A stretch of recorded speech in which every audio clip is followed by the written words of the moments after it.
Welcome, welcome, all you wonderful people. Welcome to the show.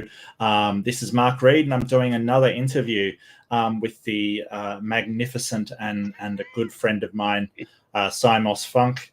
I just want to welcome you to the show, Simos. How are you doing today? How are you Yeah, feeling? not bad, not bad at all, really. I've been up all night gaming, so Oh, yeah. burning the Well, that candles was at both ends. that was definitely a topic on my list, and I am a gamer occasionally myself, so I Hmm. do want to talk about that too. I want to start with sort of getting an idea of how you came to be part of YouTube. You're a person that is sort of I've found to be everywhere, like a kind of figure like Titan Uranus. So you go to a channel and suddenly you're there for Yeah. no apparent reason. Yeah. So I want to know the path that led you to be a ubiquitous figure on the YouTube. Yeah. I once said in a show that I did called Boil Piss with Mark Unoya and a few others, like it's like flies around shit, A- Yep. and that's it. I'm a fly basically. Um, but nonetheless, I think how I really got into this. Okay, so.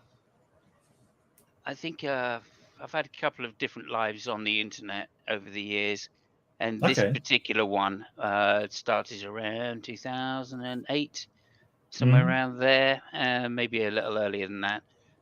So I'd been doing some music with a girlfriend at the time, and she suggested that we put some music online. And I said, yeah, that's great. And then she said, oh, Yeah. we should put it on YouTube. So I started a channel, and it was a little while before. I mean, I took most of that early stuff down, but nonetheless, I was quite interested in the YouTube phenomenon in general Mm. because I found like there was lots of information, and I've always been an information junkie. Like Yeah. earlier, it's obviously through reading through the 80s and through the 90s. It was Mm. mainly through reading, especially in the early days of the internet. It was a lot of reading. Okay. Hmm. And I found it absolutely fascinating, and I always wanted to just carry on learning. I have a lifelong love of learning, so I found it brilliant for that because it was a really easy way to get information. Yeah. So I literally spent about 4 or 5 years probably while I was playing poker. I started playing poker in 2004, something like that, online, Right. and then by the I don't know 2007 or something like that, I started doing it with a more serious bent to make money. And while I would be sitting down playing poker, I found it was very good just to have a video on, like a whatever, just a documentary of some Something in the sort. background. Yeah. Yeah. Sure. Yeah, especially like at the time I was doing like Leonard Susskind's lectures. Okay, so they were very mathematical based, which has always been my bent. Hmm. And basically, I'd do whatever classical mechanics or quantum mechanics or relativity or whatever it Hmm. was, right? Um, and I'd just go through those, and it kept me focused enough away from the poker that I didn't make rash decisions, Okay. and that I found really helpful. So I started winning a lot more as a result, and that gave me Okay. more money. So then I just like had these two things going in parallel, where I'd have on one screen, my poker going, and then on the other screen I'd have the YouTube documentary going, or Why do or you think whatever you it did was. better at poker when you weren't focused on it? That seems so counterintuitive. Well, why do you think that is? Yeah, well, because I was playing tournaments, and these Yeah. Yeah. tournaments could last hours and hours and hours. So to keep a level of concentration, it's more important to be consistent than it is to have just absolute Okay. concentration. If you really focus for like half an hour or something, you're likely to play a hand where an overplay, right? Because you're likely to go, oh yeah, this is the hand. I'm really concentrating. Yeah, I really feel this is the right move. I can just raise here and he's gonna fold. And that was never the case, right? Because Right. you know, at the time anyway, I wasn't very good. So likewise, I just couldn't put that much effort into it. and expect to just keep winning. Whereas as soon as I backed off and relaxed, I'd be like, nah, all right, I'm just going to fold and wait for a better position. I've got the So do you view. think overthinking is a problem in poker? It Like is, yeah. analyzing too much?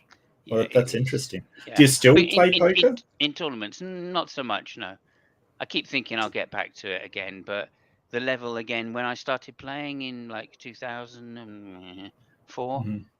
somewhere around there, 2005, it was a bit different. Not so many people playing. Right. There was, when I say not so many people, there weren't so many good people playing. Right, there were a lot Okay, of so people you, like you got me. in on the ground level with the noobs before it became popular. All right. Well, that's Yeah, yeah. exactly. So I could make money. I mean, I was at Yeah. one point I was probably making like 2 or 3,000 a month, something like that. So Mhm. it was enough to like give me a, enough, a healthy kind of like, yeah, I'm going to Yeah. sit down and do this seriously. And Yeah. then the game progresses, and the game progresses all the time. And I got left behind as, the different meta came up, and I kind of just like, okay, well, just calculating odds is no longer good enough. You need to now, have a lot more to your game. Right. So you got to have models, you got to have ranges, this kind of thing, which is the new kind of meta, is the ranges. Okay. And you got to know what people are playing, basically. Whereas Mhm. I never used to know what people were playing particularly, but I did know how good my hand was. Right. So now it's about trying to extract marginal gains over having, if you have a reasonable hand or a mediocre hand, if you can put them on a range which is weaker, then you can still make money. Whereas before, I just fold a mediocre hand and just wait for good hands. Hence my kind of Gambling's style. yeah, it's something that's never appealed to me. Did you get like the gambler's rush from it? Did you get into that, or was it just purely financial kind of thing? No, no, I mean, it was purely mathematical. It just, Mm. like, I used to play when I was a kid, I played chess a lot. Yeah. And I was a kind of a chess prodigy, so I played for like when I was 12 or whatever, I played for England. So yeah, I had that bent just to play games for game's sake. Hmm. And poker was along those lines. Also, I mean, I never, from the age of like 16 or 17, I read the Quran around 17, somewhere around there. And Yeah. I thought, yeah, no gambling. That's a good thing. I like it. I'm not going to gamble. So I never gambled, right? I wouldn't do horse racing. I wouldn't do any games for money at all. Hmm. Until like somebody taught me poker. I can't remember how old I was, maybe 23 or something like that. Somebody said, "Oh yeah, you should play poker," and I went, "Oh, I'll give it a go." So I Yeah. played it. Was terrible at it. Never touched it again until, as I say, much Mm. much later when I went, "Oh yeah, let's try that again." My dad and kind of encouraged me into playing as well. He had a group of people he used to play with when he was a young lad, or not, young man, I should say. Yeah. Yeah. So he said, "Oh no, you give it a go. It's a good fun. It's really good fun." So I tried Hmm. it, and as I say, I kind of enjoyed it really, and I had a natural good, I was good at it straight away Mind because for it. Yeah. I've got the Yeah. mathematical kind of statistical bent anyway. And then Sure. it was just a matter of getting good enough to make money, Hmm. and that took maybe 2 years or something like that. Um, every day I play one tournament, the same tournament every day. And at first I lost and I lost and I lost. And then I'd play like just sit and goes to try and make the money back. Hmm. And I'd make the money back enough to buy I into the believe that's next called the tournament the next day. gambler's fallacy, but sure. Okay. No, yeah, but you took like not to gamble from the Quran. Is that Yeah. right? Like, Yeah, that's right. was that like really following it or believing, or was that just what sort of No, I just, spoke to you to? no. I've been an atheist since I was a very young boy, like Yeah. 7. And so I was personally, I've always just looked around for like good moral standards to follow. I Mhm. always wanted to be that type of atheist that was like, oh yeah, but you're a good guy and you're an atheist. Well, okay. um Mhm.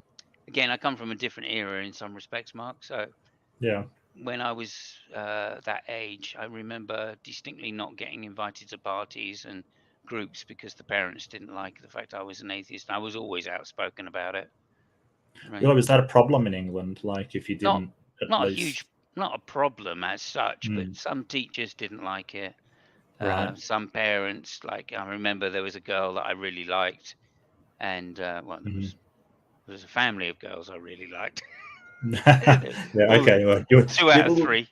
nice that you Um, weren't picky. Yeah. Great. yeah, you Yeah. know, That's there you go. fantastic. It Yeah. turned out I would fancy the wrong one. It was the older one that fancied me, so I just Right. Right. switched. As soon as I found that out, I just switched. But Ah, okay.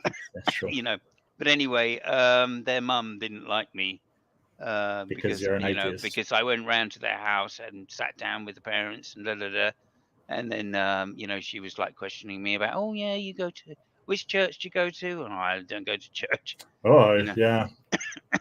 so there was Hmm. that, and then I got banned from going round and seeing them, Oh and I dear. always felt really like, oh, I was really like that girl, Hmm. I think I was only about, I don't know, maybe 11 or something. So Was was your family like, so? So your family wasn't religious at all. It was a well, secular mum family. mum was, but dad Hmm. wasn't, and we we all had quite logical. We're all fairly logical. So when mum Hmm. said, "Come on, we're going to church," we'll. I mean, I and my eldest brother, my middle brother used to go, but my eldest brother went, and I went for a little while. Then I Yeah. got bored. The girls weren't. There was no real girls there to speak of, so there was no point in going. Sounds like your Um, youth was all about the girls, really. That well, my whole okay. life, really. Oh, But okay. Well, what can I say? no, that's Yeah, fine. It's yeah. that's how it is. No, Hmm. so I just turned around to her after a little while and said, I don't want to go to church anymore. She went, "Oh, you've got to go." And I said, "Well, look, does Dad go?" Hmm. No. Okay then. Right. So we have a logical agreement here, right? So that gave you the leverage that your dad doesn't go. I've heard that a Yeah, yeah, lot, actually, from a lot of different atheists, that they, one parent gave them the leverage not to go. yeah, exactly. Um, do you think you missed out on anything? No, not at all. In fact, I Mhm. gained. I mean, like I said, I was able to, I was able to read the Quran. I was able to Yeah. study Buddhism, Taoism, and just take exactly what I needed and wanted from it in order to try and improve my life. All sorts of ethical thought, um, mill, Mhm. stoicism. Yeah. All of these things have affected my life um, in some positive way, I believe. And I'd never been able to do that if I'd just been a Christian. I would have been stuck with the Bible, which Right. to this day I feel is a terrible book. I would agree. It's got some parts that do have value, but for the most part, it's I think it's pretty horrendous as well. It's interesting you bring up Taoism, because that's not a religion. That's a philosophy. Did that appeal to you? Did you Yeah, find very that much. Yeah, Stoicism and Taoism as a result was very was similar? quite, Yeah. yeah, was quite influential because it then made me go, oh right, I'm just, because I thought, I was making this shit up myself as I was going along, and I didn't know until I got into my later teens that all of this other stuff existed, Mhm. right? You know what I mean? And that other everybody else had been through the same road, and actually, my position wasn't anything new. It Mhm. seemed fairly new because there weren't many atheists about, let alone Yeah. people who came out and said, "I'm an atheist." Mhm. Now it's, de rigueur in this country. Most people are atheists. So, or when I say, yeah, most people are atheists in the weak sense. Yeah, and so I guess when we're talking about atheism, we have the eternal debate on what that word means. So, Mm. what does it mean to you? Like, just say you're in a void and you use the word. What are you referring to? Yeah, I think it's for me, it's an identity claim. The same way if somebody says to me, "I'm a Christian," right? I have to ask a follow-up question. I can't go, "Oh, you're a Christian. That means you believe X, Y, Z." Right, doesn't Right? I've got describe to the ask, world. "Well, Yeah. what denomination Christian are Hmm. you?" And even then, when they say, well, I'm a Baptist, you go, well, what kind of Baptist are you? You know? So there are many follow-up questions. So this argument of, if I say atheism is strong atheism, that's the most logical thing because it answers the most in the least words.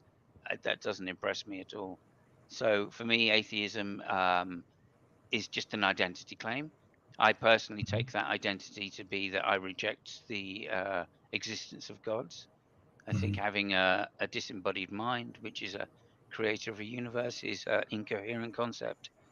So I can basically just get out everything, including deism, except in the weakest form of deism, which I would just say, well, okay, I'm agnostic to that, but only because I just think it's an irrelevant claim. I mean, you know. So on a global sense, philosophically, you'd be technically agnostic, but that's not what you would use in everyday parlance. Well, it's not even that. No, I mean, I think I'm a strong atheist because Yep. even on the claims which are unfalsifiable, for which I think a lot of people say, oh, well, I'm agnostic to that, then, you know, I'm still saying, well, by Occam's razor, there's no point in trying to put something there to believe in, right? Or not know that you don't believe in, I should say. So again, I would go with the argument that there's no reason to believe that it's true. Therefore, you've got every reason to reject it. Yep. Not that I'm saying it's false. It's just I'm saying I reject it. So that's the weak atheism position. But again, you know, like I think I said in a debate with UCC, the Aussie UCC guy, biblically, I said, you know, look, everybody is all three categories, really, right? It just depends on the definition, right? I'm a strong definition if you put a God as being something which is falsifiable, logically incorrect, logically incoherent, then of course I think that's false. So I'm a strong atheism there. If you say it's something which is just inconsequential and unfalsifiable, well, okay, I'm an agnostic. And if you say that God is, like the joke I made was, someone who's 5'8", long hair, plays aggressive guitar licks, Right. is called Simos and whatever, um, then of course I'm a theist. So what do you mean? What am I? You know, and that's why I say it's just an identity claim. And I'm happy if someone says I'm an atheist, then okay, that's great. Yeah. By which I just take it that you have no belief in God. There you go. And then the Yeah. rest of it we can talk about. If you want to talk about which God you don't have beliefs in and why, okay, that's fine. Maybe I go a little further than most by rejecting the deist idea of God, which I think a lot of my fellow atheists will just say, well, I don't know anything about that. So, you know. Well, I would probably reject it too along the same lines because the idea of a mind to me has to come from a brain with a emergent system of neurons and things like that. Yeah. I really think that you know and we've got to differentiate between knowing and believing. So I don't believe that a disembodied mind is a thing that's coherent. However, I don't claim to know that it can't necessarily exist. Like I don't say, hey, that's not possible in any world kind of thing. Yeah. I mean, again, I reject the idea that just because something is logically possible, then that makes it, then that means you can't say it's false, right? I don't think saying something is logically possible means that you should have an agnostic position on it, right? Right. And that's the position that I see most theists trying to corner atheists into. And personally, my definition of atheism, which you asked ages ago, which I never actually answered, was That's okay. was in the statement that I believe no gods exist. So Right. Yeah. that's my personal Because definition. that's always been a bone of contention among the more philosophically minded atheists and the more sort of, you know, colloquial speaking atheists. And I don't have a problem with either. And I think that people shouldn't have a problem with either. It's just let's get what you think it is down, and then we can proceed from there. That's fine. Well, just to say this, the point Yeah. about saying that everybody is all three positions, you know, the thing I changed in each position to describe myself was just the definition of what God is. Yeah. And that's the key point, right? I think the atheist community in general has been led down a path, forced there by theists necessarily, where they don't want to define what the God is, Hmm. right? And now, if you don't Yeah. want to define what a word is, that's okay.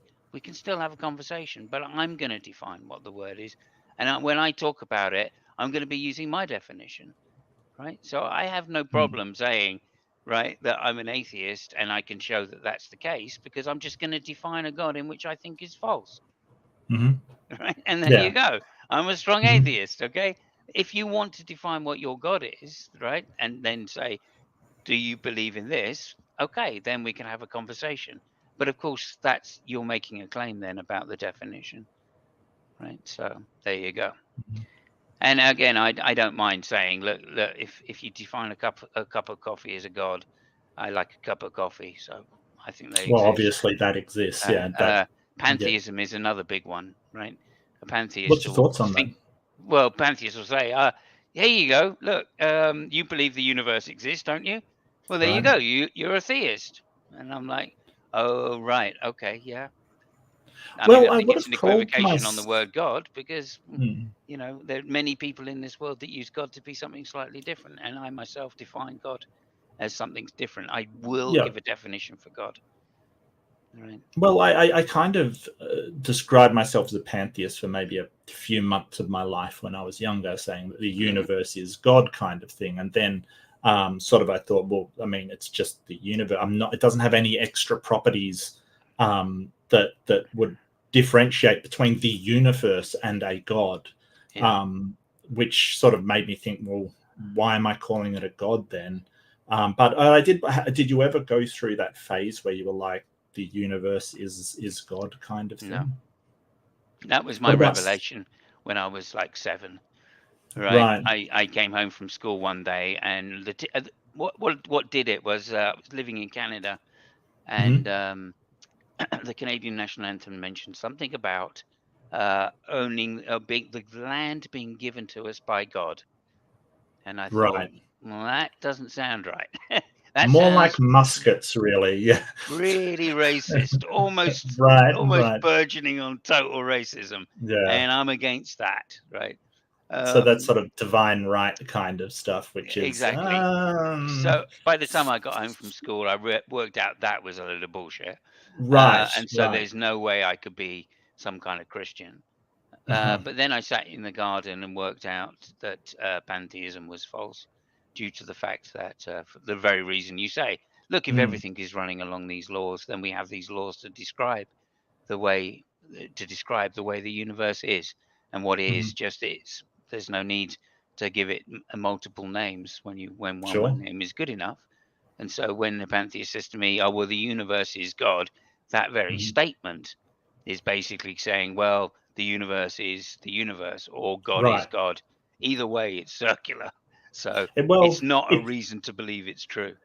it's kind of a tautology. If you're just defining God as the universe and then you say universe is God, you're saying universe is universe. That's tautology. It's Yeah, just saying the same thing twice. yeah, exactly. Um, yeah. So you said that you had different lives on the internet, right? Yeah, Yeah, are yeah. we going to find an OnlyFans out there? Is this what's going to happen I with this? wish. Yeah. Do I need to Uh, prepare myself for that? No. What no, what what no, other no, no. live? What's all the other thing? You had the Well, music, and now you've got yeah, the yeah, sort of yeah, yeah. atheism. I had And I started on yeah. the internet in the probably, I don't know, I would probably say about the early 90s, like Mhm. 1990, 89, 90, around then. I was I worked in a computer company for a while, so I got access to like these really early modems and stuff. And I started playing around with those. Then I decided to get a line into the house. And again, the Or internet back dial-up. then was very different. Yeah, it was very, very different. Oh So yeah. I didn't get really involved in too much in terms of social media, because I Yeah. had a big social life through the band, etc., etc. Mm. So for me, it was just about like finding resources, as I said. So I used to find quite a lot of resources in going to university sites, of course, downloading Mhm. papers and things like that. I found quite interesting. And then Yep. a little later on in the Midland 90s, probably, um, the sharing hard drives thing happened. I can't even Mhm. remember, torrent or something like that, maybe. Yeah. And yeah, basically, I then like increased my music collection to the size of the planet. Mhm. And I just was like, oh wow, yeah, I've got all of these songs. You're on the So Napster, going hog wild on Napster, were you? yeah, very big time. Yeah, I mean, Yeah, right, right. I had thousands and thousands of CDs worth of just MP3s and whatnot. Right. Never bothered with films. It's never been my thing. Just music, really. So I used to Really, you find all of don't these. like films at all? Okay. Not particularly. I mean, I watched a lot when I was a teenager or early Mhm. teens. Like all the black and white war movies and westerns and all of that kind of thing. But So never. you're more an audio guy than a movie guy. So I mean, I do like some music. I'm not a huge music guy, and people are like, what are you talking about? Music's amazing. I just don't, it doesn't speak to me in the same way that visual things do. I think I'm more of a visual person than a Mhm. audio person.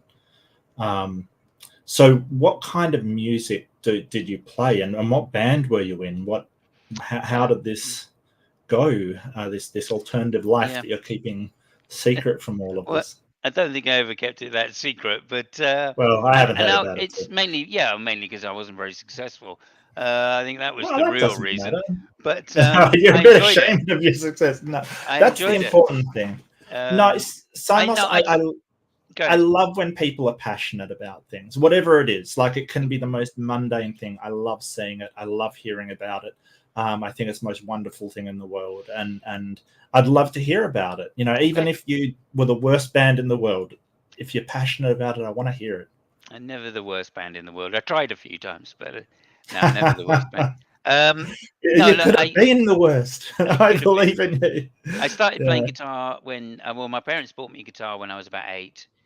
Mhm. So I started on guitar when I was 8. I gave it up quite rapidly because I Mhm. just didn't like guitar. I wanted to be a drummer, Right. and they wouldn't buy me a drum kit, so they bought me a guitar instead. When I I said, wonder "Oh, why. can I have a drum kit, please?"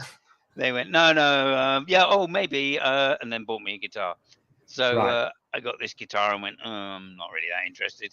So, but then my brother started playing when I was about 13, something maybe.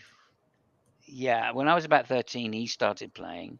He started going to see bits and bands and stuff. Yeah. And then at 14, he took me to a Black Sabbath concert, and Okay. I went, "Ooh, guitar! That looks pretty good." That's And pretty heavy, isn't it? Black Sabbath is pretty I heavy was in, metal. I was into heavy metal. What can I Okay. say? I mean, I've been into music a long time by that stage, even right, Mhm. because in Canada I was into some Canadian bands. The Guess Who is a band which I was into particularly, and Rush, of course. Um, so when we came back to England, I was already into heavy metal, or at Mhm. least rock music, hard rock music. Right. And then, as I say, we went to see Black Sabbath, and supporting them was Van Halen. And I saw Eddie Van Halen do his stuff, and just went, "Oh, I've got to do that." Right. So literally the next day, I got up and started playing guitar, and then just carried on playing and playing and playing until eventually, I got in a school band at 15 or something like that, 16, Mhm. and played a couple of years in that, and then did a few gigs because we were idiots. That was probably the worst band in the world. Um, yeah, we had anyway, I could go into the stories. Stop me telling band stories, okay? Anyway, and then Never. I started working this computer company, and one of the guys in this computer company said, "Oh, I play bass," and he brought his bass in the next day, and he was an incredible bass player. I had no idea how good he was until later Right. on, but I said, "Oh, okay." So I brought my guitar in, and he went, "Oh, wow, okay, and we should play together." So we basically Started jamming. Yeah. started jamming in one of the warehouses, right? And Of this then computer company. of this computer company, Oh, this yeah, is yeah. glorious. Yeah. Yeah. Okay. So and then this drummer from an old pro band, right, called Tokyo Blaze turns up, and goes, "Oh yeah, I play drums. I got a Simmons kit." So then he comes in, right? So we're playing in this warehouse, like just Hot for Teacher and like Computer loads of parts Thin strewn Lizzy. across everywhere. Yeah, Yeah, okay. you know what I mean. And then and people used to come down and watch us jam and stuff like that, you know. So and then a couple of years after that, the bass player met these three singers from well, they were from just down the road from me, actually, as it turns out, but they were Jamaican. Their dad was Jamaican, and three brothers, and they all sang, and they did amazing harmonies. So the bass player said, "Oh, I'm going to try out for this band, and we've got no guitarist. Will you come and help me out so I can do a decent audition for them?" So I said, "Yeah, all right." So just thought I was going down to help the bass player out, joined this Right, band, right. and got to the end of it all, and they went, "Yeah, you two are really great. Will you join?" And You're like, the well, bass what, player me? didn't tell me that I was auditioning. Right. Well, So I said, that "Yeah, all would have right. made you nice and relaxed, right? Like, you know, Yeah, totally. Yeah." that's Well, I didn't give a monkeys. yeah. And of course, I was a heavy metal guitar player, right? And it was they were a soul band, so it didn't really work. But it Right, turned out right. that I knew how to play some soul music, so it Hmm. just all connected really well. And I Okay. started writing with them, and then yeah, and then we got a decent drummer in, and things got bigger and bigger until eventually we got signed. And then that was the downfall, getting signed. Really. So Why yeah. was that the downfall? What? Well, they signed us for tax reasons. They just wanted a tax write-off, so they never promoted us. Well, that's discouraging. Yeah, it Yeah. was. Yeah, it was a lot, and I was really discouraged by it to the point where I just gave Mm, up and just went, "Look, you know, I'd done maybe 5 or 6 years, something like that in the band, and I'd had a really great time, and we'd done, you know, like mini tours, and we'd done some big gigs, and we were getting noticed. We were a fantastic live act, really, really tight. And yeah, and then I was really just getting discouraged, really, that I was writing loads of songs, and the bass player never used to play the parts that I liked particularly, and this eventually caused us to bit of like a rift. diverge my kind Mm, of interest a little bit away. I wanted to just become commercial. He didn't want to be commercial as such, not straight down the line. He wanted to be more cool. And I hmm. just was like, no, fuck it. Let's just write commercial tunes. Let's just have some hits. Mm. That's it. I don't care about the rest anymore. Yeah. Fuck They're ready integrity. to sell You know what I out. mean? Yeah. Yeah, we're big time Integrity was I doesn't put ever. food on the table. Yeah. So Exactly. that was that the last band you're in, or did you go on to do other Well, stuff? no, I left that band, went back to computers. Hmm. Had an interesting middle period of my life. And then I really missed the singing, is what it was. Yeah. I stopped playing guitar, really missed the singing though, and hearing the harmonies live. So I phoned up an old mate that I'd been in the band with, the school band with, and just said, "Oh, do you want to just come over and like play some music together? It'd be really good. I'm trying to learn to sing, so you know we can finally do those harmonies you really like." He was a singer, Yeah. guitar player, and he said, "Yeah, all right, that sounds like a laugh." So he came over. We got out the old Beatles book, turned to page one, you know, and just played every song in the Beatles book and tried to learn them, you know, Mm. and really got into it. And by the end of 6 or 7 months, I was singing really quite good harmonies. So then we got another friend involved, and he started singing lead, and then me and my friend sang the two-part harmony on the backing of that. So we had three harmonies going again, and I was like, "Oh, this sounds great, just like the old days. This is brilliant." And Hmm. then I met a bass player, and then I, you know, and then it got bigger and bigger until we were doing like, you know, like proper gigs again, and like weirdly, I mean, for me, it's always a surprise, but we were backing out the places we were playing, you know, Right. because we were just playing entertaining music covers and stuff, you know. Hmm. We did How like a many half. people do you think would have been there? How many? How like just rough as you like? Oh, You know. maybe, yeah, well, just whatever, whatever we played, we just packed it. Right. Right. So, like, you know, anything from like a small little pub in the country, we were doing like 100, or the ones in the slightly bigger places around where I live, we were doing like 400, something like that. And it was, again, we were getting paid, not very much. We never cared about the money particularly, but we were getting paid enough to keep the interest of some people. So yeah, And what that was really area good. of what area of England did you grow up in? Where did you come from? Yeah, London. London. So Yeah. I mean, I was born in Bristol, and then mhm. my parents moved to like Birmingham first, and then down to London for my Right. dad's work.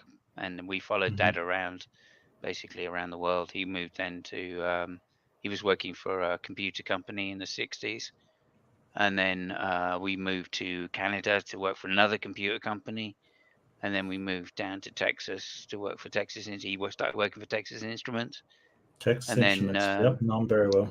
yeah, and then System State was the other one, by the way. He helped develop some of the early technology for hard drives. Because your And accent doesn't sound London to me. It doesn't. It sounds more Bristol than London to me. okay, that's Just interesting. saying. I don't know. Yeah, I maybe. don't know. I don't know. I have a little passing familiarity with English accents. My wife, Okay. her parents are Liverpudlian kind of thing. So, and one's All from right. Merseyside, All I right. think. Yeah, Yeah. I mean, basically when we moved, I grew up in London, so, Mm. or at least Surrey anyway, on the outskirts of London, Greater London, we, But that we probably call makes it. more sense. Yeah. And then we moved to Canada. I got teased for having an English accent, so pretty quickly I changed to having a Canadian accent. Okay. Then we moved to America, and not really, and nobody paid any attention. And then Hmm. when we moved back to England again, I got teased for having a Canadian accent. So Okay. I changed back to having an English accent.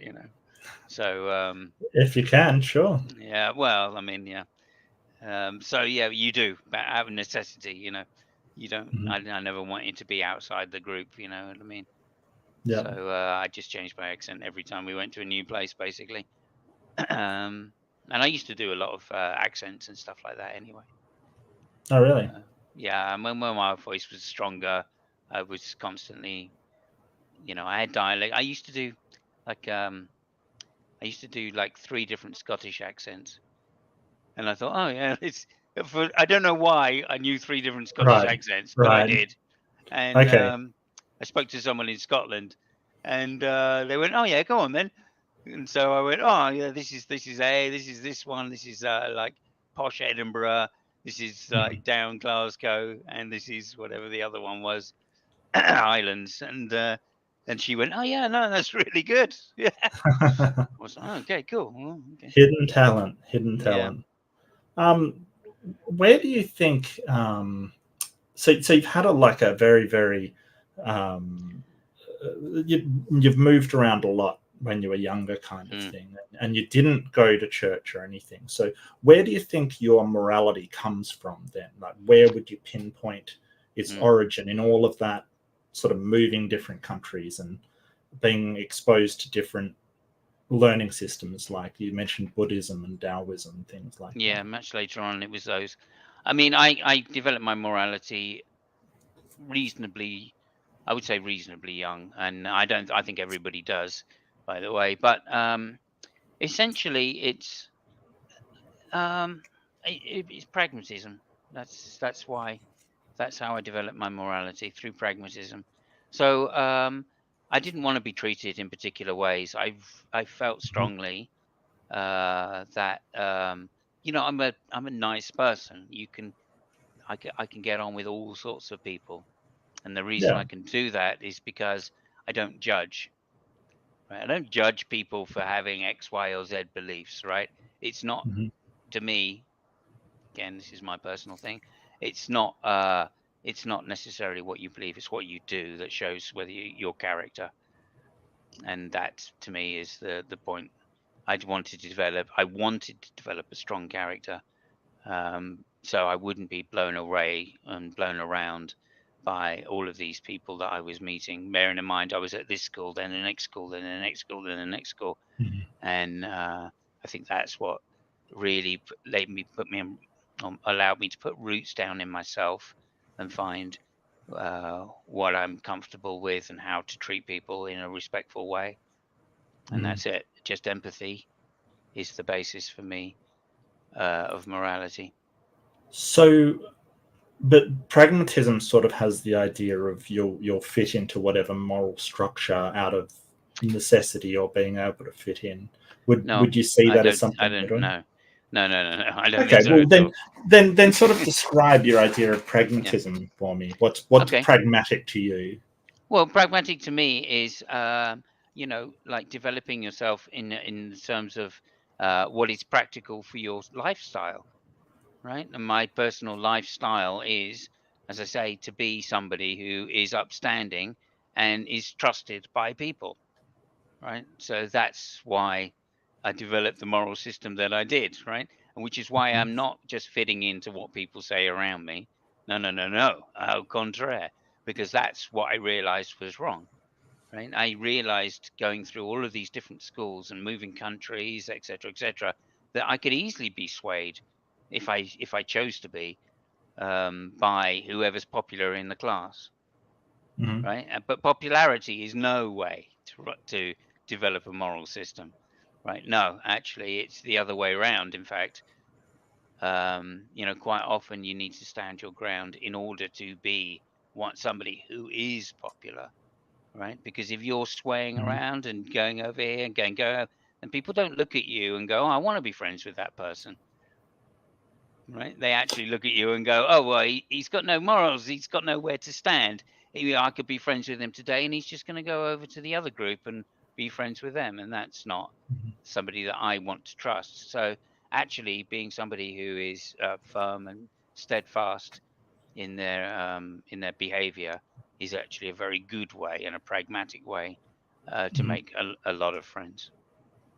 But you said you wanted to be trusted by people, but I guess the conflict that I see is you've chosen one of the least trustworthy positions according to sort of surveys and statistics on the face of the planet, which people don't trust atheists for some reason. I think that is perception, but it is a sort of a problem. So is the idea that you are trustworthy in sort of reality more important than the perception of trustworthiness to you? I just don't think there's a difference, right? I mean, You don't think there's a difference? in my experience, the reason people say they don't trust atheists is because they don't bother to watch their behavior, right? And when they do, some atheists don't behave that way, but then some Christians don't behave that way either. So as like I'm Well, saying, you demonstrate your morals by your actions and not by what you say. I And think there's a that's broad spectrum. I think there's been a few atheists I could point to say, hey, they're not particularly trustworthy. I wouldn't trust them, kind I of agree. thing. So I'm not sure I 100% agree with that if you see their behaviour, because then it comes down to who you've seen, right? Who you've paid attention to, and a lot of confirmation bias. Sorry, and stuff. I don't trust somebody because they say they hold a particular belief like framework. Yeah. That's not why I trust people. The reason I trust people is because I see that in the winds of circumstance, they don't change their position just to fit what's best for themselves or best for their Well, thing. the part that I disagree with vehemently, actually, so I really disagree that the perception of trustworthiness and actual trustworthiness are the same thing.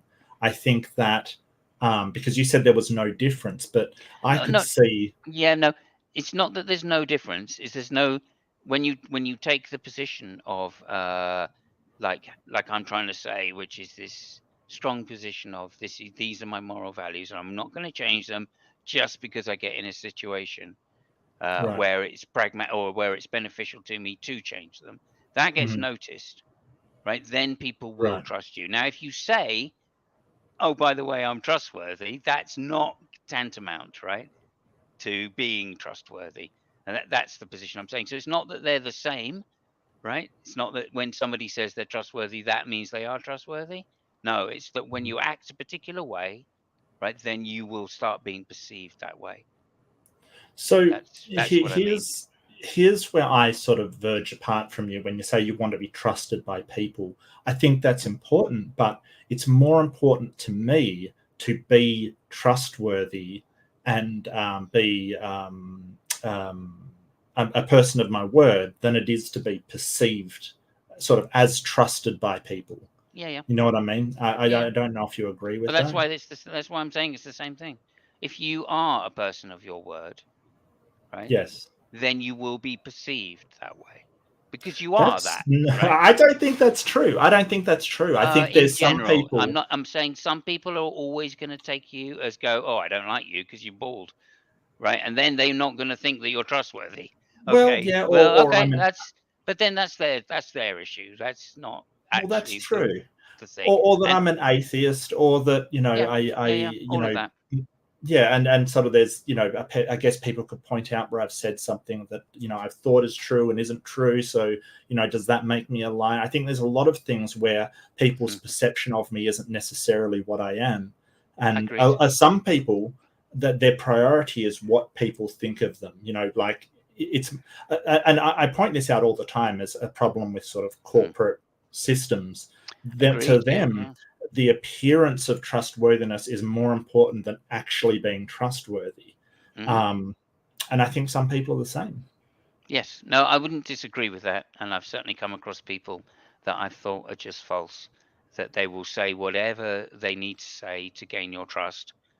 Right. The sales industry Oh works on yes, this basis, yes. right? The And used car salesman. Yeah. Okay. Yep. exactly, right? And Yeah. that's okay. They can be that way. But Yeah. you after a period of time with that person, you will notice. That's Mm, what I'm saying. And the way that you don't notice it is when somebody is actually that way. And so I've found, just in yeah. general in my life, that people have warmed to me. And most people have warmed to me because Mhm, they recognize that there is something steadfast and unchanging about the way that I'm going to act, and that can be relied upon. Right? And mhm, that's what I mean by having this, that if you act this way, then people will see it eventually. I mean, they mean not everybody, but yeah. eventually, if they're looking in the right places, if they're looking to trust somebody, they'll start noticing those things. And in fact, another thing I found, and this you'll probably disagree with this as well, but another thing I found as a I'll get bonus my of that, objection ready. I'll get my yeah. objection really ready. I'm ready. I'm going. Another thing I found is that in this position of trying to be honest with myself and, somewhat diplomatic as I get older, but nonetheless a truth teller in the sense of how I perceive things to be, right? And Mhm. that's not dogmatic position, right? I can admit when I'm wrong Just perception. because Sure. Sure. Yeah. I'm trying to be true to myself, Mhm, okay? And then I try and do that with other people. Now, as I do that, it makes it much easier for me to spot people that are salespeople that are just lying for the sake of one-upmanship or for the sake of wanting some kind of benefit in the short term, right? And just saying that I personally think that kind of ethical consideration of trying to be true, right? Trying to mhm. tell the truth and recognize truth when you see it and express that as a good thing is a bonus because it allows you to see people around you that are not that way. And so, So quite honestly, I can meet somebody in the dark of night and I yeah. will trust them almost straight away sometimes if they are what I Okay. perceive to be somebody who has that same quality of being Mhm. true to themselves and therefore and rigid as a result. But I anyway, guess that's what I'm just trying my to get at observation. I guess what I'm trying to get at is your moral foundation here. Mhm. Sort of why be true to yourself? Because from what I've heard, what it sounds like is you want people to deal and view and engage with you in Mhm. a sort of manner that you would like. But the problem I see with that is it's not really a moral foundation, because if people would like you to be dishonest, then that would provide a foundation for that. Or if Mhm. people liked you because you were, a complete Yeah. asshole to everybody, then that would be a basis for a moral asshole, basically.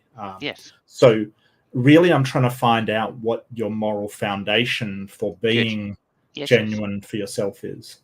Yeah. No, I have told you honestly what I think my moral foundation is.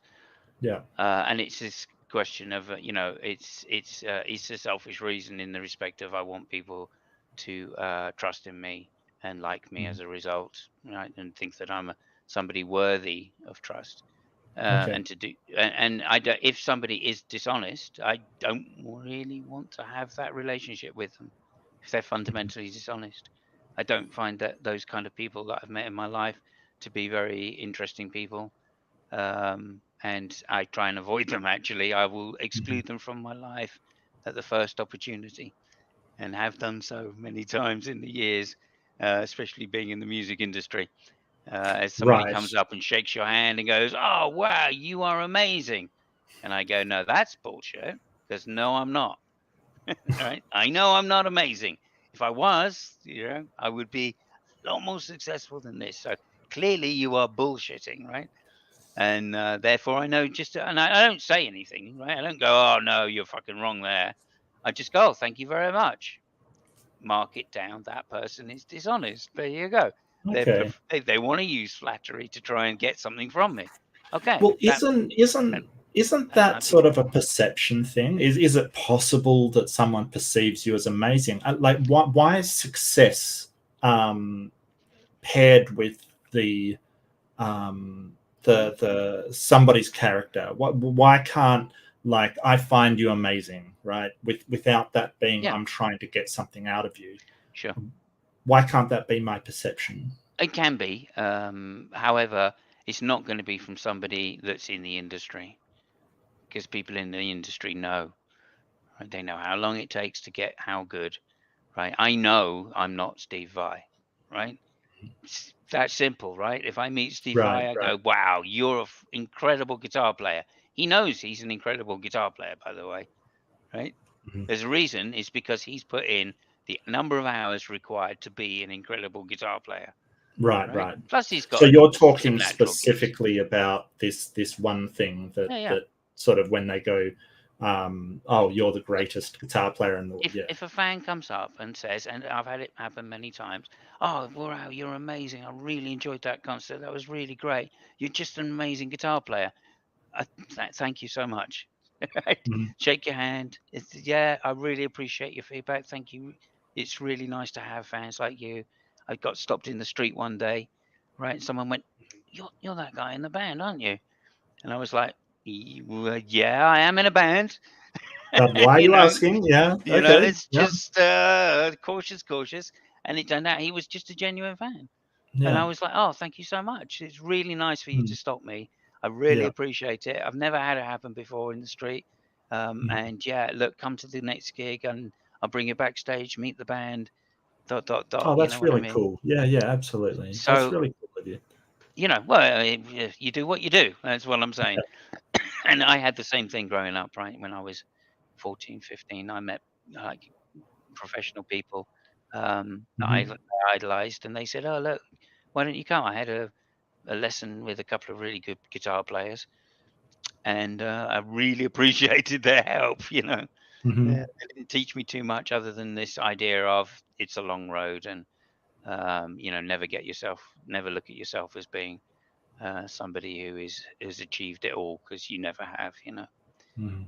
And that's again another maxim to live by, as far as I'm concerned. I'm strong on platitudes, by the way, Mark. Just to say that. You're strong on platitudes. What do you mean by that? Strong Well, on I plat. just have a little pithy sayings that I've picked up over the Oh, years, okay. All right. you know, and that Well, it serve me doesn't well. They don't necessarily serve other people, but they serve me well. So, doesn't everybody sort of have platitudes they go fall back on? mm, I think yeah, everybody I hope generally so. does. I'd Yeah, agree. So, and so I want to, before I want to talk about also your sort of what you do on YouTube, because you sort of have a little finger in a lot of pies out there. You've got gaming going on, and I want to talk mhm, about that too. And okay, you've got Formula One going on with yeah, the gentleman I met the other day. Fabio was his name, I think. Fabio. yeah, Fabio, yeah, Yeah, And it seems like your dynamic is he's serious and you're sort of the funny one kind of thing. I'm not sure if I've got that right, but that is Yeah. how it sort of came across to me. Well, that's our roles. I mean, we're not Right. that way in serious. It's what we do to make the show entertaining, or more entertaining than it would be. One thing I want to know is what attracts you about. Look, to me, Formula One, the fact that it attracts anybody at all is baffling. I don't get it. I'm look. I'll be honest. I zone out in the first 5 seconds. I'm like, okay, it's cars going around a track. Yeah. That's okay. I'm Okay. gonna see ya. Yeah. Yeah. No, I'm out.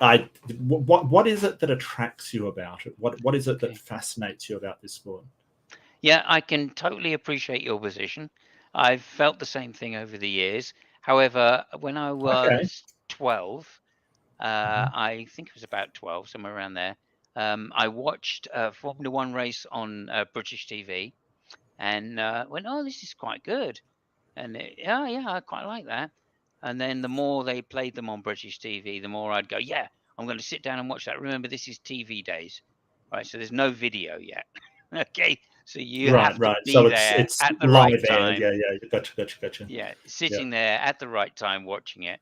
And it was Was on this with Sat. your family or was this by Yeah, yourself well, or? we used to. Yeah, I mean, my dad was a sportsman as well. He used Okay. to play rugby Mhm. for a like back in the early '60s when rugby was Right. a man's game. Unlike Men were real today. men, right? Yeah. Yeah, Okay. too Okay. right. I mean, Nice. yeah, really. Yeah.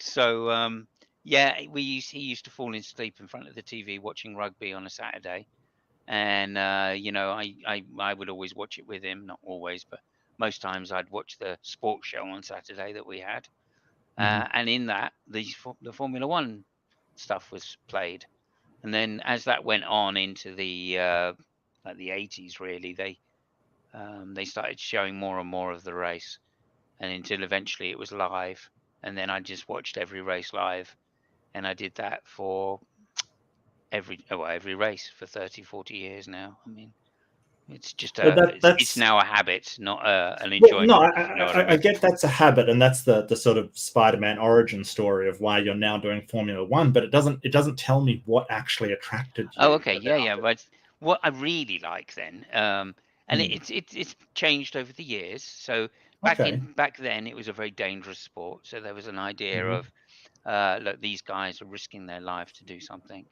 My dad was a cyclist, amongst other things, and he taught us to ride.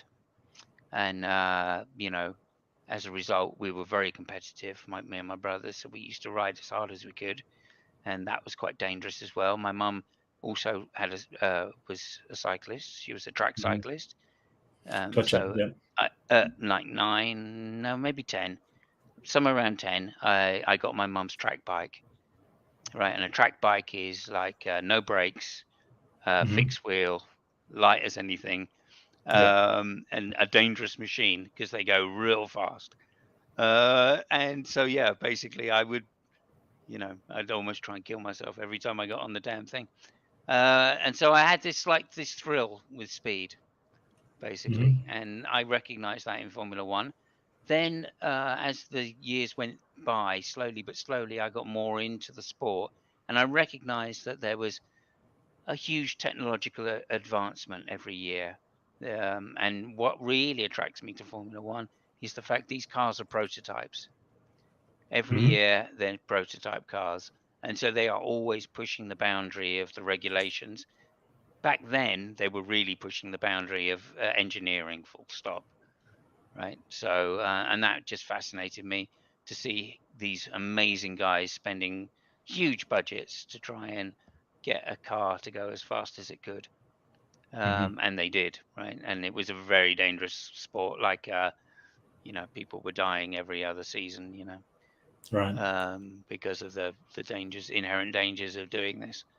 So that thrill thing, along with the technological advancement, the engineering perfection, Fascinated was you in just the fascinated engineering. me. Yeah. And every year you'd see, oh well, this year they've got XYZ Mm. active suspension. This year they've got carbon fiber mono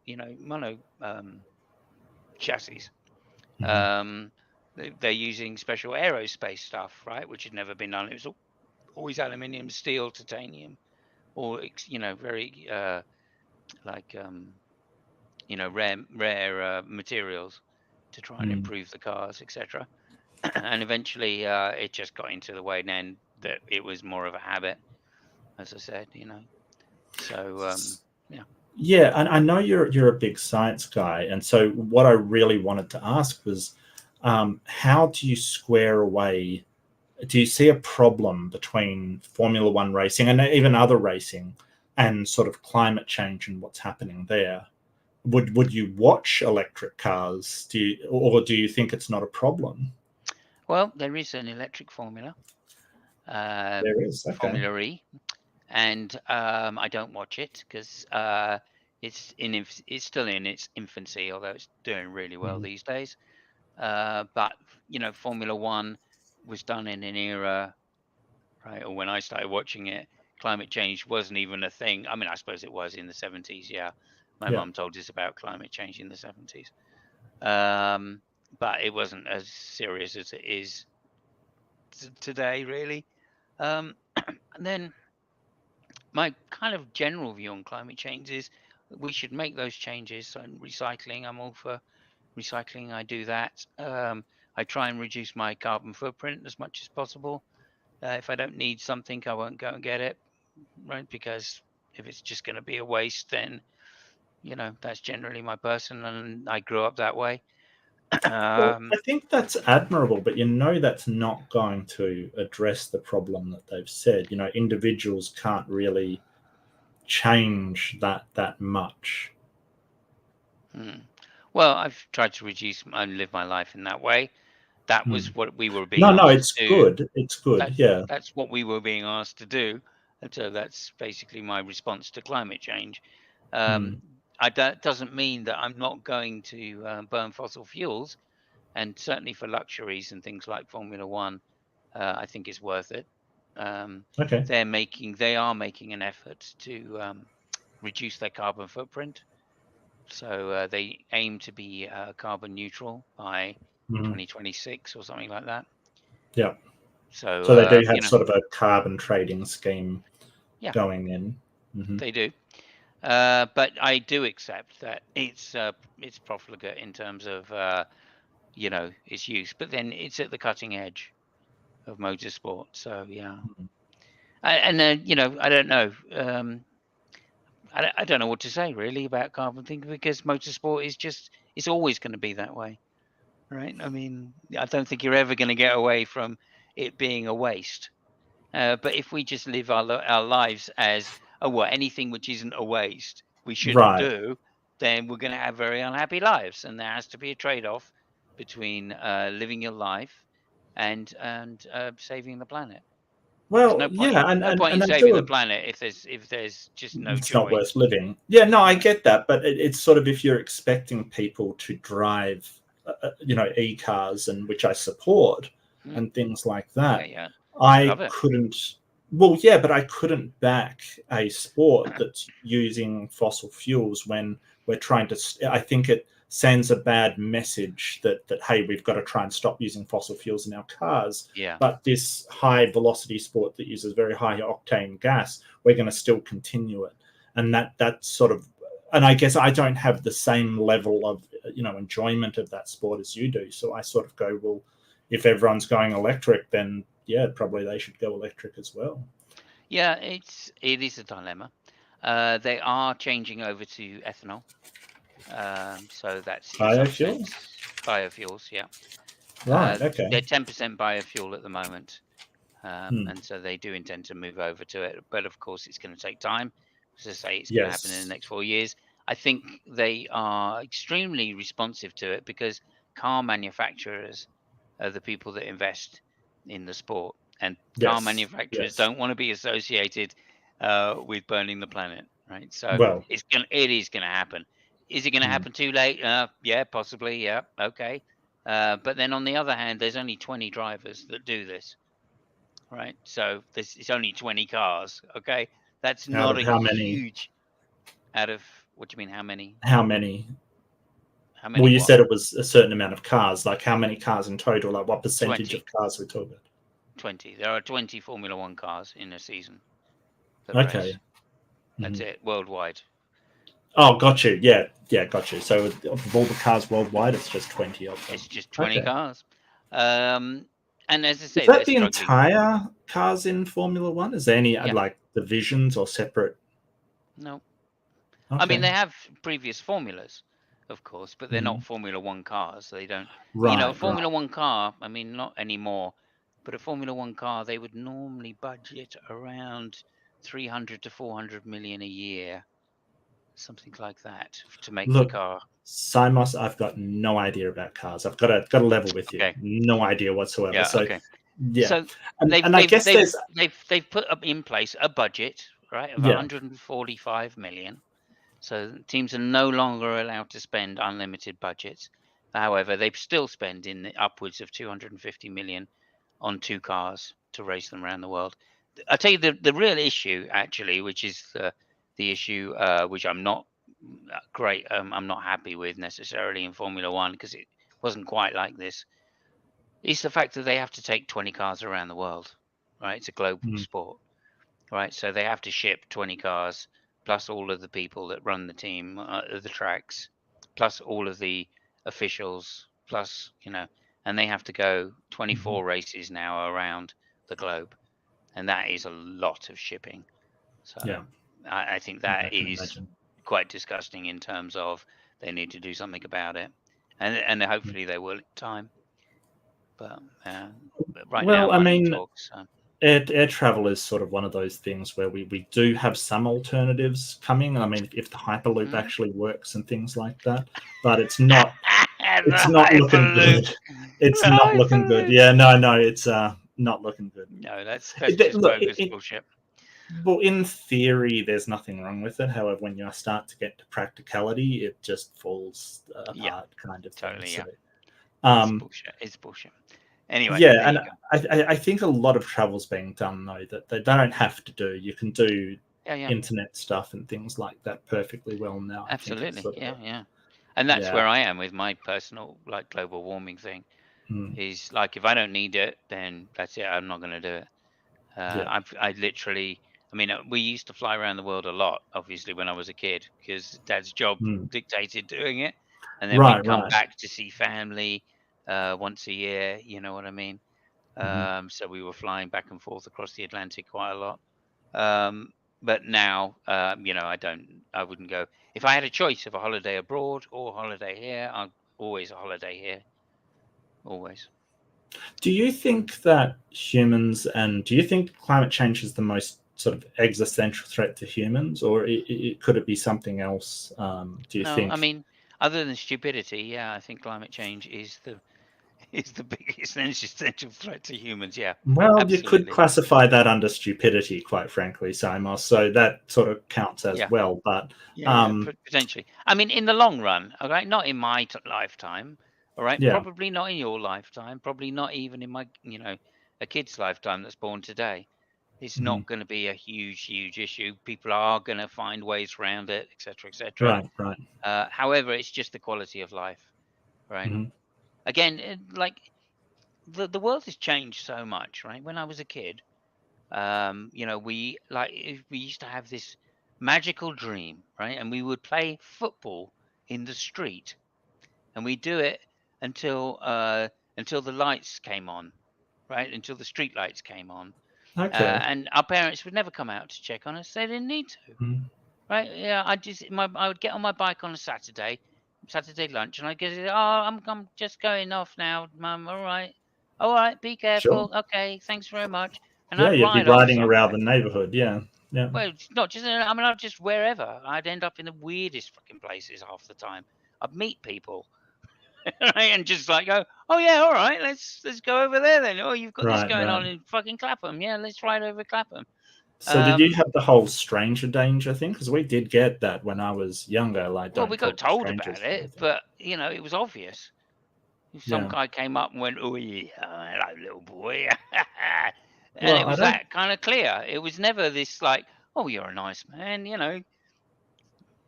So Yeah, I I know don't know. I I never mean, took I sweets think things have gotten a from bit old men, but sophisticated since then. You know, I think well, I think I could tell. Let's put it so that so way. so so what you're sort of saying that should be the case again, is that? No, but that's how it was perceived, right? And in some degree, it was that way, Hmm. right? The streets were a lot safer, right? Right. But on Yeah. the downsides, right, they were a lot dirtier, right? Because everybody was burning lead in their cars, Hmm. right? So there used to be like, I remember there used to be like a film of lead, right? Dirt, carbon and lead over the pavements, right? Yeah. Especially on, I mean, in London, right? Especially because it's just, yeah, you noticed, all right? Hmm. And so, you know, it was like filthy, absolutely filthy. Now all of that stopped when they took lead out of the cars, right? Not all of it stopped, but it became a lot cleaner place in general. The world Yeah. has become a cleaner place with all of the recycling, with all of the like, you know, I don't know what the word I'm looking for is, in my country, in my Mm. area, and I've lived here for all that time. It's just a nicer place to live, Yeah. in terms of Well, the environment. The people have got worse, but you know, well, can't you play know the football in guy the that. streets anymore, right? Not without Right. a load Right. of Right. kids coming along and fucking kicking your ball into the canal, you know. Yeah. Well, I mean, lead was invented by a guy who also invented CFCs. So That's another thing that's changed. fluorocarbons. Yeah. Yeah, and he knew that lead was poisonous for a long time and caused massive Well, of problems. It course. sort of covered up. His name was Thomas Midgley, actually, Okay. worst inventor ever. Invented leaded petrol and fluorocarbons, which caused the hole in the ozone layer. Yeah, yeah. So yeah, he Sound. was a Yeah, shocker. I remember fridges, and then they Yeah, changed, and nobody yeah, really know. And also sprays. The yeah, spray. aerosols. Yeah, Back again. Oh man, these girls, they get these big, like, massive cans of fucking hairspray. hairspray, Yeah, and yeah. they just go psh, like this, you know. Well, that was the '80s for you, kind of thing. That was Yeah, well, yeah, it's the big hair and 70s, 80s, yeah. yeah, '70s, '80s. Yeah, I Oh do man, it was terrible. kind of But remember nonetheless, that. that changed, and we started using roll-ons. So there you go. Mhm. That's progress for you. Well, I mean, aerosols are still available. They're just not CFCs. They're just Yeah, not yeah, chlorofluorocarbons. Yeah, and sort of so the ozone layer is getting back to normal. We fixed that one, but I think climate change is way so far beyond that. It's such a yeah. massive problem, Mm. um, and I think and I want to know from you. I think contending with people that don't even believe that it could be a problem. So we're talking religious people that think that Yeah, God wouldn't allow this to happen, or it may be part of His plan, which is even worse because they sort of go, well, we just carry on as normal. Um, yeah, what's your feelings on that? yeah. I hate conspiracy theory. I just think, come on, grow up. I mean, I worked out. I don't know. Maybe it's just me. Really, it probably is just me. But you know, I worked out a lot of this shit was shit. Right, Okay. when I was like 10. Okay. Hmm. Now I had a big advantage, right? I had a father who was, like next to genius level. He taught me logic. He taught me chess Yeah. at a very young age. So I was like streaks ahead of Hmm. my peers. Um, I had a mother who was socially aware, right? So she taught me about climate change in the 70s. Yes. Before it was like after the fuel crisis in 72, 73, around there. She was saying, "No, come on now, we're going to keep doing this."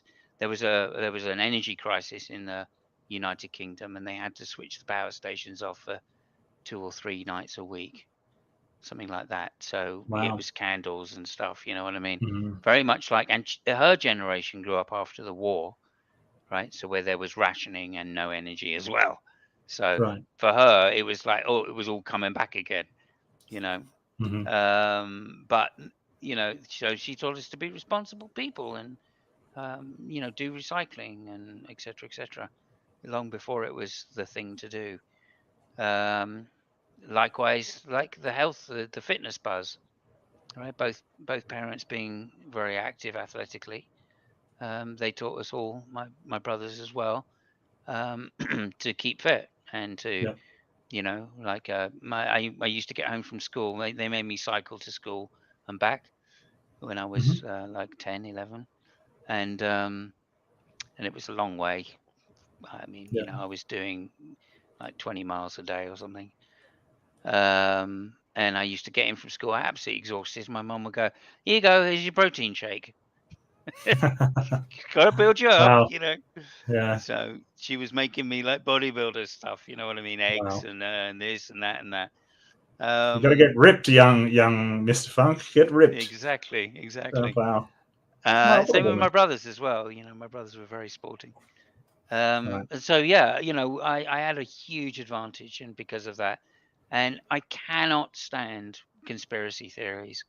Right? I just find it dumbfounding why somebody wants to believe. It's just lazy. It's very, very intellectually lazy. That's how I honestly find it. Hmm.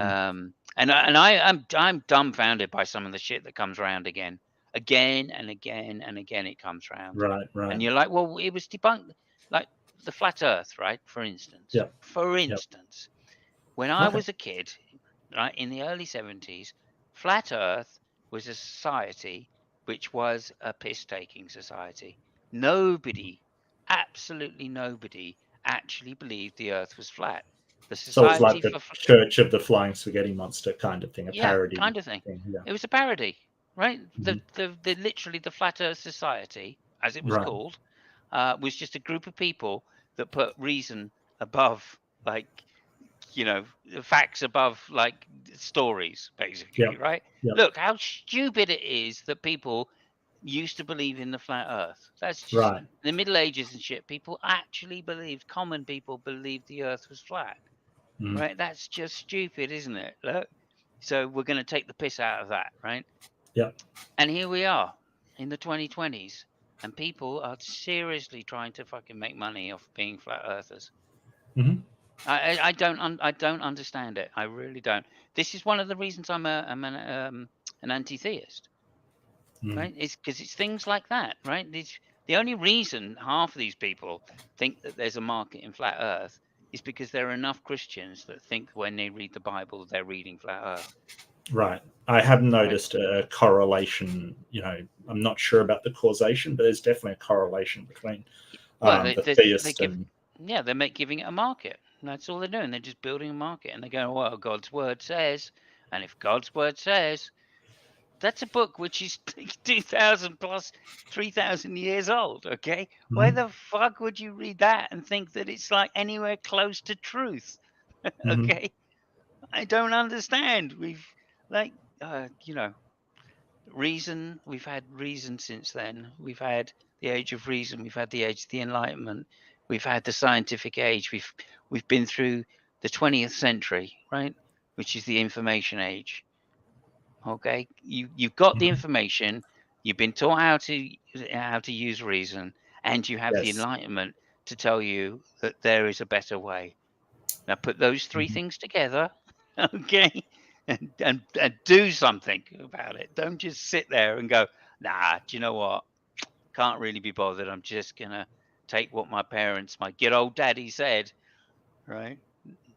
My dad told me never to believe even what he says, right? Unless I was getting a backhand, in which case I should do it.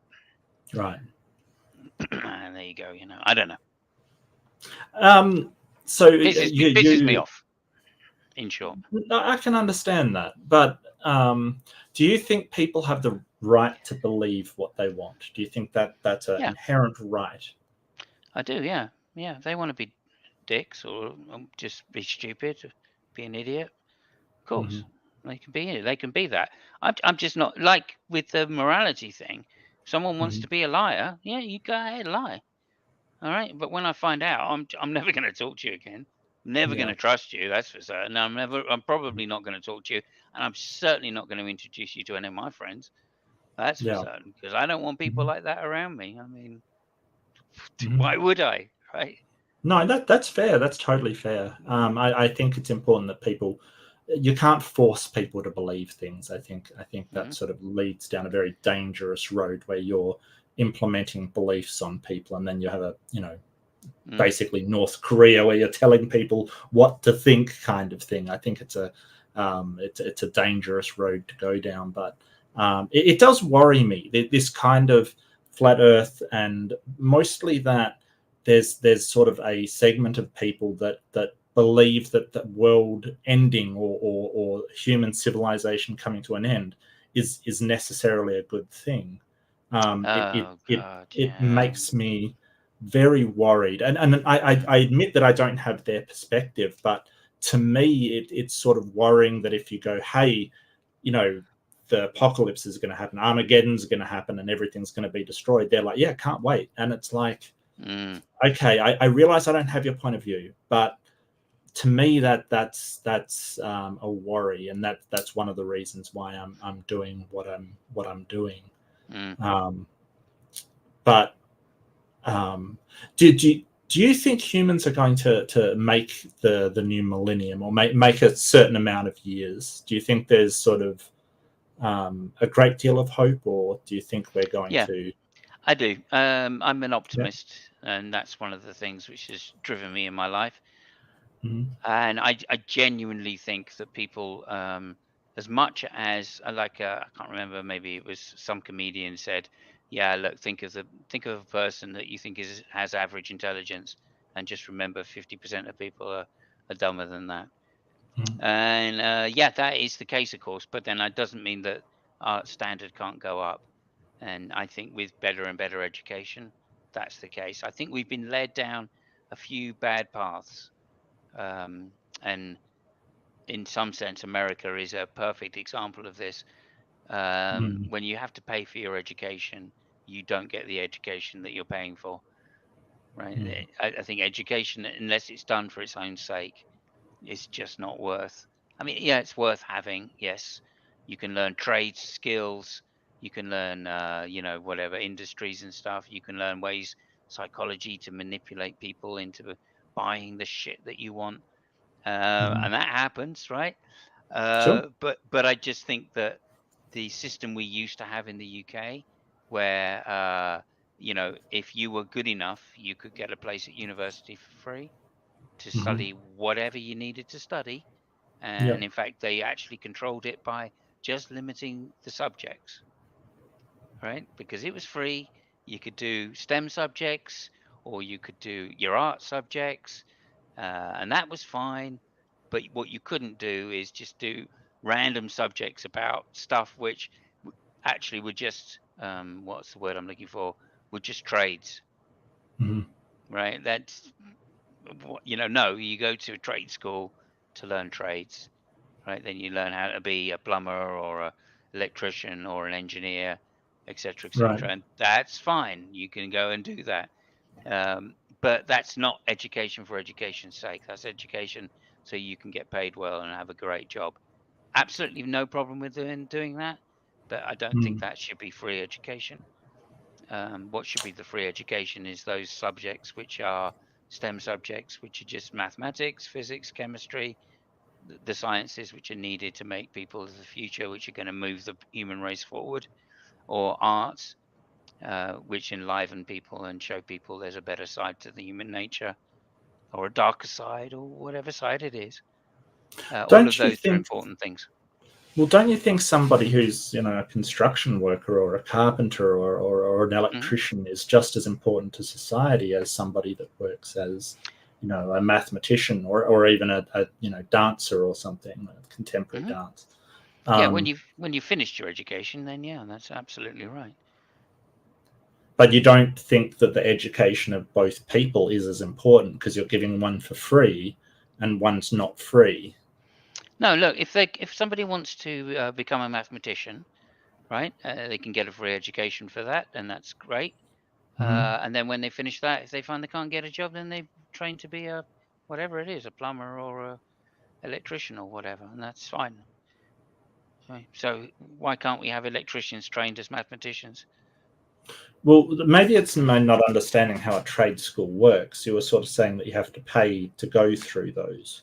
Sure, yeah, if that's the model, because the model we've got is education is paid for. Right. Right, then So you would that's just make all education free, whether it if be a I trade could, school yeah, or yeah. yeah. I was on Christopher Mouty's show a while back, and he said, Mhm. "What was the one thing you would do?" And I just said, "Free education." Sure. That's it. As long as you want education you can go and get free education. End Yeah. of story. Okay. Because I Yeah, actually I'd believe probably be that's on the board with way that. the world is going to improve itself. Mhm. If I'm honest about it, it's the fact that people don't take their education seriously. Not everybody can, right? And Mhm. that's why I'm saying, look, there's no difference between going to a trade school or a university, Mhm. right? If it's an education, is an education, and that's better Right. than Right. not. All right. Yeah. And if that's your level, that's fine. Then do that. For me, right? I mean, I did get a place at university and it was for free, Mhm. but I didn't want to do it because I wanted to be a musician. I had a No, that's trade fair. which I Yeah. wanted to do. So I chose not to bother with education in that sense.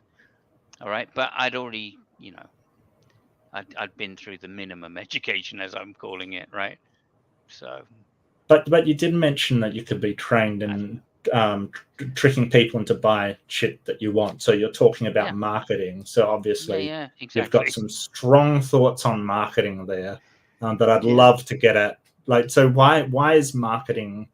What's your beef? I want the beef. Give me the beef. What's the beef with Well, marketing? it's that we get sold products we don't need. That's my beef.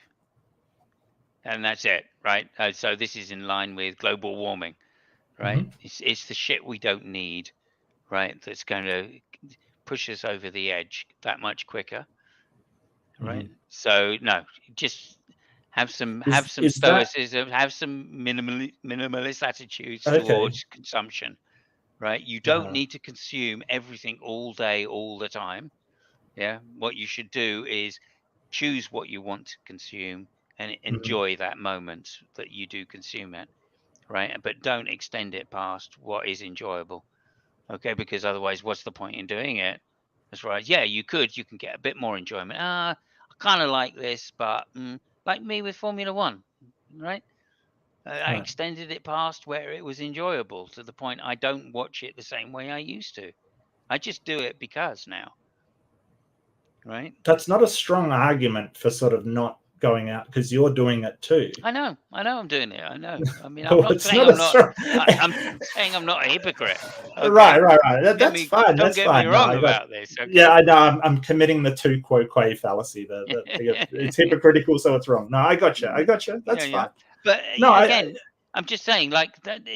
If you want to put it that way, for me, I yeah, don't see any harm in doing that the way I do it because it's not. I don't live Formula One, right? right. I literally do not do that. I have Yeah, so many different strings to my bow, right? I love music. I love yeah. No, gaming. I've noticed. Yeah, Let's get to gaming. I love yeah, yeah, yeah, Formula yeah. One. Okay. I love this. I love my friends. You know what I mean? I've had a wonderful Well, life. because what I wanted to point out was if you're sort of saying well marketing's a bad thing, like It Formula is. One revolves Yeah. around a lot of It's like not a. you've got to admit Yeah. it's Yeah. got a Yeah. lot of marketing in it. Yeah. Oh yeah. Yeah. No, sponsorship is everything in the sport. Yeah. But I Right. would like it back to the days when it wasn't, of course. But then Okay. I'm living in dreamland. I'm living in dream Okay. because everything costs money. You got to pay for it, Look, and I this is why don't it's think there. there's a problem with Excuse me. no worries. I don't think there's a problem with having sort of an idealistic look at like I would like things to be this way, as long as you sort of recognize that the practicality of it might not be there. I don't think there's a problem with sort of Hmm. dreaming big Yeah. kind of thing. I don't think there's an inherent Yeah. problem with it. This is kind of where I'm going with that. Yeah. Yeah. And again, I fight myself Mhm. when I'm talk about some of this stuff because I recognize the modern world is the way it is, but Sure. Yeah. I decry some of it. I'm now an old guy, and when my dad used to say to me, Are you a boomer? just, well, Just not okay. just. I'm literally the other side. You I shouldn't have should said that. be. Now I can say okay, boomer, all I want, and you Yeah, can't I say don't anything. give a fuck. I don't give a fuck. I was actually. This is one of the things. This is why I'm a boomer. All right, Okay, okay, because okay. let me tell you Yeah, this. yeah, yeah. Because Okay. okay, I was born in the year, all right, which there was the highest number of births in the Hmm. whole of that decade. Okay, Yeah. the boomer year, right? That when the The babies were booming, That was the Right. year I was That born in. was the But boom that's year not of the included. boomer. Yeah. Yeah, Okay. that's not included in being a boomer by definition. So how fucking fucked up is being a fucking the definitions? Just saying, you guys, the guys that came up with that know absolutely jack shit. And if Yeah. that isn't the definition of a boomer, someone my age going, you guys, you young guys that came up with this term don't know fuck all. Okay, You know? boomer. Exactly. I don't know what it is. Okay. So the thing is, I have noticed a tendency for that generation to expect a lot out of society, probably more than is justified, and for it to continue on the same as it was for them and their childhood. And I know that is the thing. I know you, and I know that you're not like that. No. But have you noticed that tendency in your sort of contemporary people? Oh yeah. Yeah. I mean, I notice it in myself, right? The Right. only difference is that I was rebelling against it when I was a kid, Mhm. right? Of this, like, well, hang on a minute. Like, one of the things for me, again, this is another tangent, so I'll try and say it quickly. It was I was a hippie, Mhm. and the definition of a hippie is taken from the late '60s, right? Which is free love and peace. Okay, Yeah.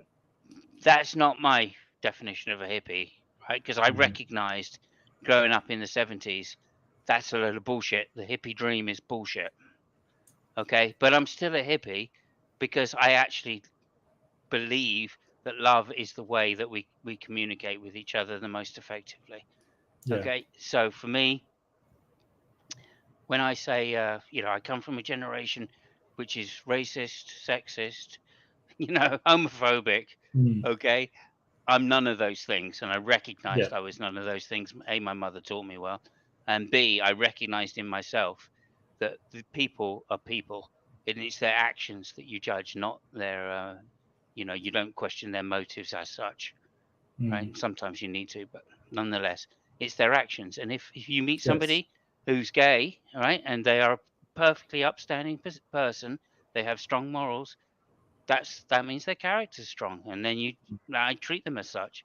I don't treat them any different because the color of their skin or whatever. I mean, as Martin Luther Yeah. King said, it's by the content of their character, Yeah, I right? agree. And Yeah. you show your character by your actions, not by Mm. saying what you think we wish your character was, Right. right? So again, that's my strong thing, and as a result, I've never had a problem when the pronouns thing came along. I was like, well, yeah, of course. If that's what you want to be called, that's your Sure. pronoun. You identify as X, Y, or Z. I'm going to call you X, Y, or Z. Mm. Why? Because I respect your character. Mm. That's it. And And there's it's not anything no to two me. ways. It doesn't impact my life in any kind of significant way just to change a Yeah, I pronoun. mean it Mm. does because it means I have to be open-minded, and that's a Well, that's wonderful not a thing. It reaffirms my enjoyment or my faith in life, right, and people. mm. I'm an optimist, and I believe people are generally more good than there are people generally bad. That's it. Well, And I so, think I'd be open-minded whether or not people are asking me to change pronouns for them. I don't think that's a impact on my life. I oh, I don't think. see what you mean. Yeah. Yeah, I mean, like No, me having they're still to. people. They deserve as much right as anybody else. Doesn't matter whether they Yeah, want to yeah. call themselves X, Y, or Z. I just don't care. Well, it's You know. more if they were demanding something that have a big impact on my life, like I've got to go every weekend to a certain place or something like that. I would have a problem with it. But just asking me to change, that's not a big Well, impact kind of thing. like a church, you mean? Yeah. Okay, I get you. Yeah. Unspoken. Actually, there's still a Yeah. law here in Western Australia, in Perth, that we have to assemble every Sunday for archery practice in the town square. It's never been repealed, and so I've missed out on archery practice and broken the law Okay. every single weekend, apparently. So I yeah, I used to don't do know. archery when I was a Oh, really? kid as well. Yeah, Yeah, I I did a did a little bit. lot of sports, and Okay. I remember going to like my brother actually went for like a 2 week um, holiday where you live as someone of a previous time period, and in this case it was like 1500 and something. Okay. And Right. you go to a castle, and they've set the castle up, and you can't use any like zips or you know what I mean. You had to wear the right materials. You You're had to in make your own. breeches and Yeah, tunics and stuff. Oh, wow. exactly. Wow. That's that's like Renaissance fair on a whole new level kind of thing, Exactly. right? Yeah. And yeah, I remember going down to that and joining in, and it was so fun. And of course, the main thing is that you had to do archery practice. Sure. That was a big thing, Get because out all the the old English yokels. longbow, right? Yeah, exactly. Yeah. And Yeah. it was really good fun. And to see, you had to doff your cap every time the lady Doff. walked by. Oh, Yeah. doff your cap. Yeah, doff your cap. Yeah, doff. Wow. And Interesting. say, do whatever So they what did said. the ladies do then? Were they just up there crocheting or sewing stuff? What did they do? No, I mean, people had different. Okay, so it depended on the class, right? So the lady of Right, the right, right. house was obviously she would just walk around and be regal, and she had ladies in waiting, of course, which were wealthy. But the girls, which were on our level, and we were a peasant. That's what I played as. Um, so we just used to get the hay in, basically. Uh, Okay. that was at that Yeah, time of so year. That's what the I job was. don't know. So Simos, I've got a problem if I go on this camp and I'm shoveling hay and there's just somebody over there just living large with a whole bunch of friends, basically. What the hell? yeah, That's class inequality, the camp, that's basically, how it used to be, dude. That's how it used to I be. realize that. That's why it's Yeah. good that it's not that way My anymore. brother's friend was the brewer, though. So we had It sounds like a we recipe for disaster right there. yeah, we had something. Oh, May Day was amazing. Oh, it was Okay. such good fun. We The had May the Day day. festival kind of Yeah, we thing with had the the day off for May maypoles Day. and Maypole. Yeah, right, absolutely. the big phallic symbol in the middle that the girls Yeah, danced and the around. Yeah. girls were very willing. So Okay. it was good. It was very good. Well, speaking of fun, let's bring it around to your gaming channel, and because Okay. I've been on there a couple of times and it's been Mhm. really interesting. But um, it's a zombie game called DayZ or DayZ. Sorry, I'm Mhm. too Commonwealth here. I keep saying Yeah. DayZ. Daisy. Um, It's the American. DayZ. That's Yeah. So the game that I play quite a lot of. I have some right. other games which I play as well, Oh, but okay. that is only recently I've started playing them. So there you Oh, okay, gotcha. I have not seen you play any other games. So go. I played the DayZ when it used to be on the Armor engine, which was Okay. years and years ago. Yeah. Hated Yeah. it. Hated every second of it. Hated interacting with people. People were mean to me. Simos. People were very mean to me. Um, Can't think why. uh, yeah, and I must admit, I have seen videos of people running around that game, holding up other people for their pants for some reason, and Oh it's yeah. That was a been trend. Yeah, that was a trend for very a little while. funny and kind of Yeah. confusing at the same time. But Yeah. what do you get out of this? Because I've watched you and never seen a zombie. So what are you actually doing? Thank you so much. Yeah, no, I mean, I've played on many servers, and it's a Yeah. process, right? Like many things, like many games, it's just a process. So you start with nothing. You start with just your clothes on the coast, and then you build up to having a base, and cars, and like at the moment we've got 2 cars, we've got helicopters, we've got massive base, and I've been playing that for a couple of weeks on this server now. And I've met a couple of guys in the game, which I'm teammates with. So Mhm. that's new friends as well. Yeah. And yeah, you get shot and stuff like that, and you lose a lot of gear and stuff, and it can be quite frustrating. Mhm. But that's not always the way it goes. Daisy is good for meeting people and Mhm. becoming friends. You've got nothing to Yeah. lose, then you don't mind taking the risk. Yeah. It's like that. If you've got a lot of gear on you and stuff, and you see someone, then maybe it's best just to shoot them first. So there's Mhm. that. But it's a Daisy Apocalypse game, and Yeah. I enjoy it very much because it's a building game. It's a survival stroke building Mhm. game. There's a lot of crafting. It's a very complex game in that way.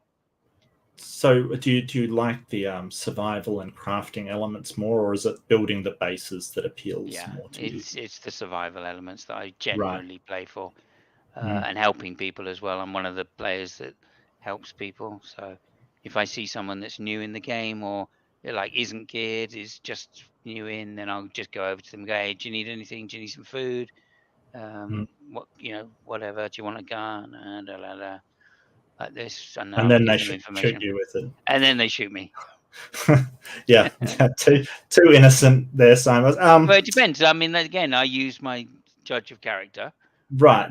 I've So used this is some. honing those I tell the perception truth, skills. right? And when somebody says, "Oh yeah, mate, yeah," I pull my gun out and shoot them. If they go, "Hi, Okay. mate, oh, thanks very much. I really, yeah, can you help me? Oh, that's great." And I don't shoot them. Okay. So Is it much like the old armor system where it's very, very realistic? So if you get shot, it's like, really a big deal and you can bleed out, just kind of thing. Yeah. I mean, if you get shot with a big gun, then you're just dead. I mean, you don't even know where it comes from. The screen goes black, and that's that. Oof. So, okay. If you get that shot in the sniper. leg, then you're probably going to break your leg, and you'll be alive though. So yeah, I mean, it's a good game, and it really is. It takes a long time to learn. I mean, it's like 200 hours learning before you can really get into it. But I've put that sounds like a serious in investment. 6,000 hours or something plus maybe over the years, and as such, I love it. I think it's a really good game. I've taken time off recently. Started playing another game called Hell Let Loose, which is a World War II game, which is just nuts. So when I first started playing, when I was playing first-person DayZ, shooter? Is that a first-person shooter? Hell Let Loose? yeah, kind of. Yeah, it's World War II simulator. Yeah. So you go in a squad. You got communications. Your squad leader has communications with the commander, and everybody passes down orders, and then you go and do something 50 versus 50. So it's great. But like with DayZ, when I was playing DayZ, Fabio came on, and he's got a great sense of humor. So he came on and goes, "What are you playing?" And I went, "Oh, it's DayZ." And he goes, "Oh, it looks like a Brexit simulator." Because it's a zombie apocalypse, right? Okay, yeah. So I was like, "Oh, okay, that's quite funny. Yeah, I like it." And then when we're playing, when I was playing, I wasn't aware Brexit was that bad. I mean, yeah. He's Italian. What can I say? Oh, okay. Yeah, So when I was playing Hell Let Loose, he comes on, and he goes, "Oh, wow, yeah, that looks quite good. Yeah, I think I'll give it a go." So he got the game. We started playing together, and I said to him, "Well, you got to watch out because it's a PTSD simulator, basically." So it's What do you mean by just that? well, it's basically you're sitting there, you're running through a field or whatever, or running through some streets or whatever, getting shot at, and then the artillery starts. And you have no idea when the next artillery shell is landing or where. Oh. So it's just around you goes boom, boom, Oh. boom, and then you're dead. Yeah. Okay, so sort of Save It Private Ryan levels of Very Okay, much gotcha. so. Very much so. Right. So that's quite good fun. I like that. And then I'm just starting, and I hope to get Fabio involved in F122 Manager. So basically, it's a game where you manage an F1 team.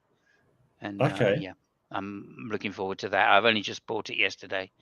And hopefully I'll get Fabio on and we'll do it together as part of our Formula One thing, So ordinarily, I'd guess that's a racing game, but it sounds like it's not actually racing, right? It's a management. No, it's managing the teams and the development of the Right. car. All of the stuff that I really like Formula One for. Right, it's not just the racing. Their racing round is okay, but actually, it's the how well the cars develop how well the teams develop the cars during the year makes a big difference. So it's like those soccer management games that came out, where you're managing the team rather than playing on the field. Yeah, gotcha. Exactly.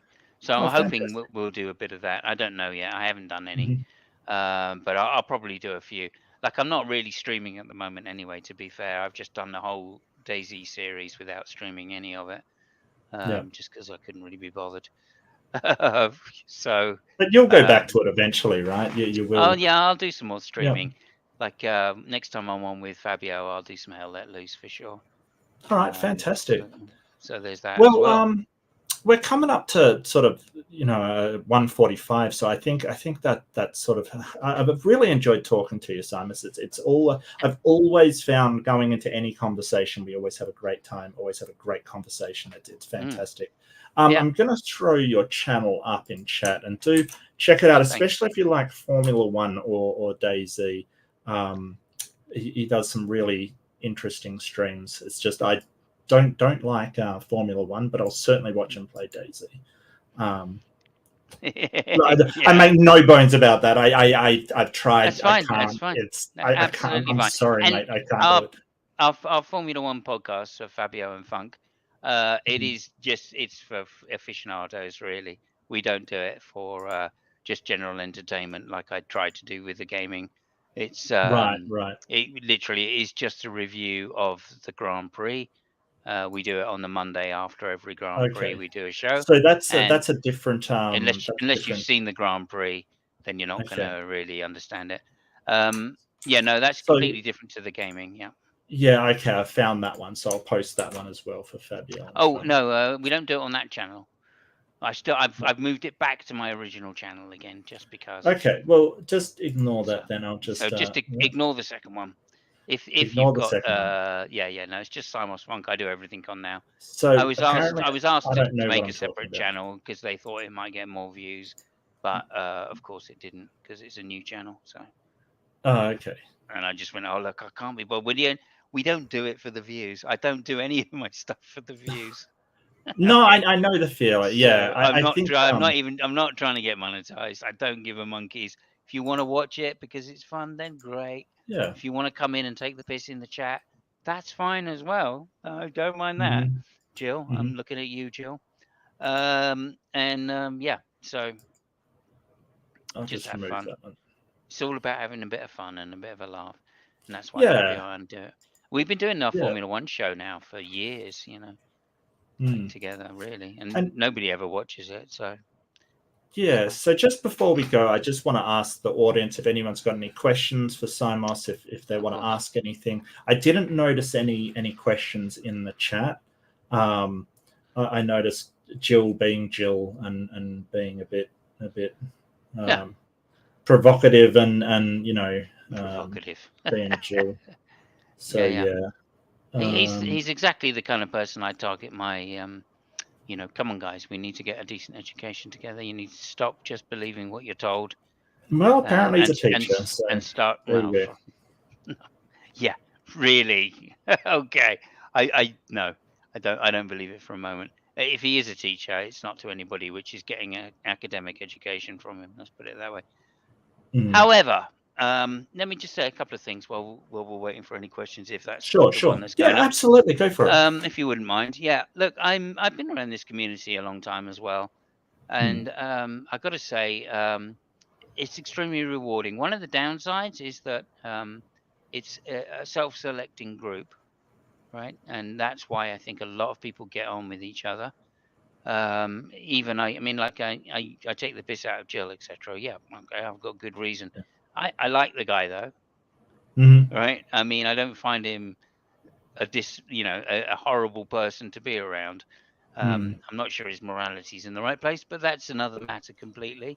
I have sympathy for people, and I don't mind having conversations with people that have completely different views to myself. In fact, I think that's what the community is about, right? It's allowing people to say things which you're going to disagree with, and then disagree with them, right? But not take it to the point where you're blocking, banning, and shutting people down.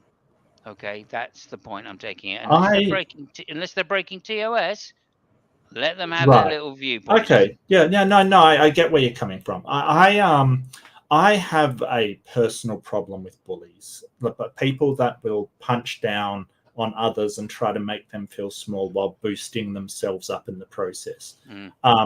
I was sort of viciously bullied through school, and I cannot abide that. I cannot see it happen. It's when somebody is vulnerable and someone comes along, and this is why I don't think I like Jill as much as you do. I think that he punches down on people trying to belittle them to make himself feel better. And I understand that there's probably a lot of insecurity in that. There's probably a lot of issues there for him. But that kind of callousness towards somebody who might already be vulnerable, I do take exception with it. I think that it is incredibly harmful, and therefore I will cut somebody off. I will ban them if they start saying stuff like that. Because like what? I mean, again, well, I think if he's just being callous and mean to people, then fair enough. You can shut him yeah, down. okay. Well, But let's I take think the there are good example of ways today. to shut him down. Yeah, go Well, ahead. sure. So you basically quoted Dr. Paul Viz, The Faith of the Fatherless. Dr. Viz in this book lists the most prominent atheists had bad or absentee fathers. So he's veering towards, you atheists had bad fathers, which is sort of a very personal comment, and is punching down on people. Sort of saying, hey, you had bad fathers kind of thing. I don't hold with that. Now, don't get me wrong, it's veering towards it, but he didn't openly say it. So I said, be careful. Be careful what you're saying. If he had gone on to say, no, actually, atheists have bad fathers, I probably would have given him the boot. Because that is somebody who is an atheist who did have a very upsetting childhood, that their father may have had some kind of, domestic aggression towards them.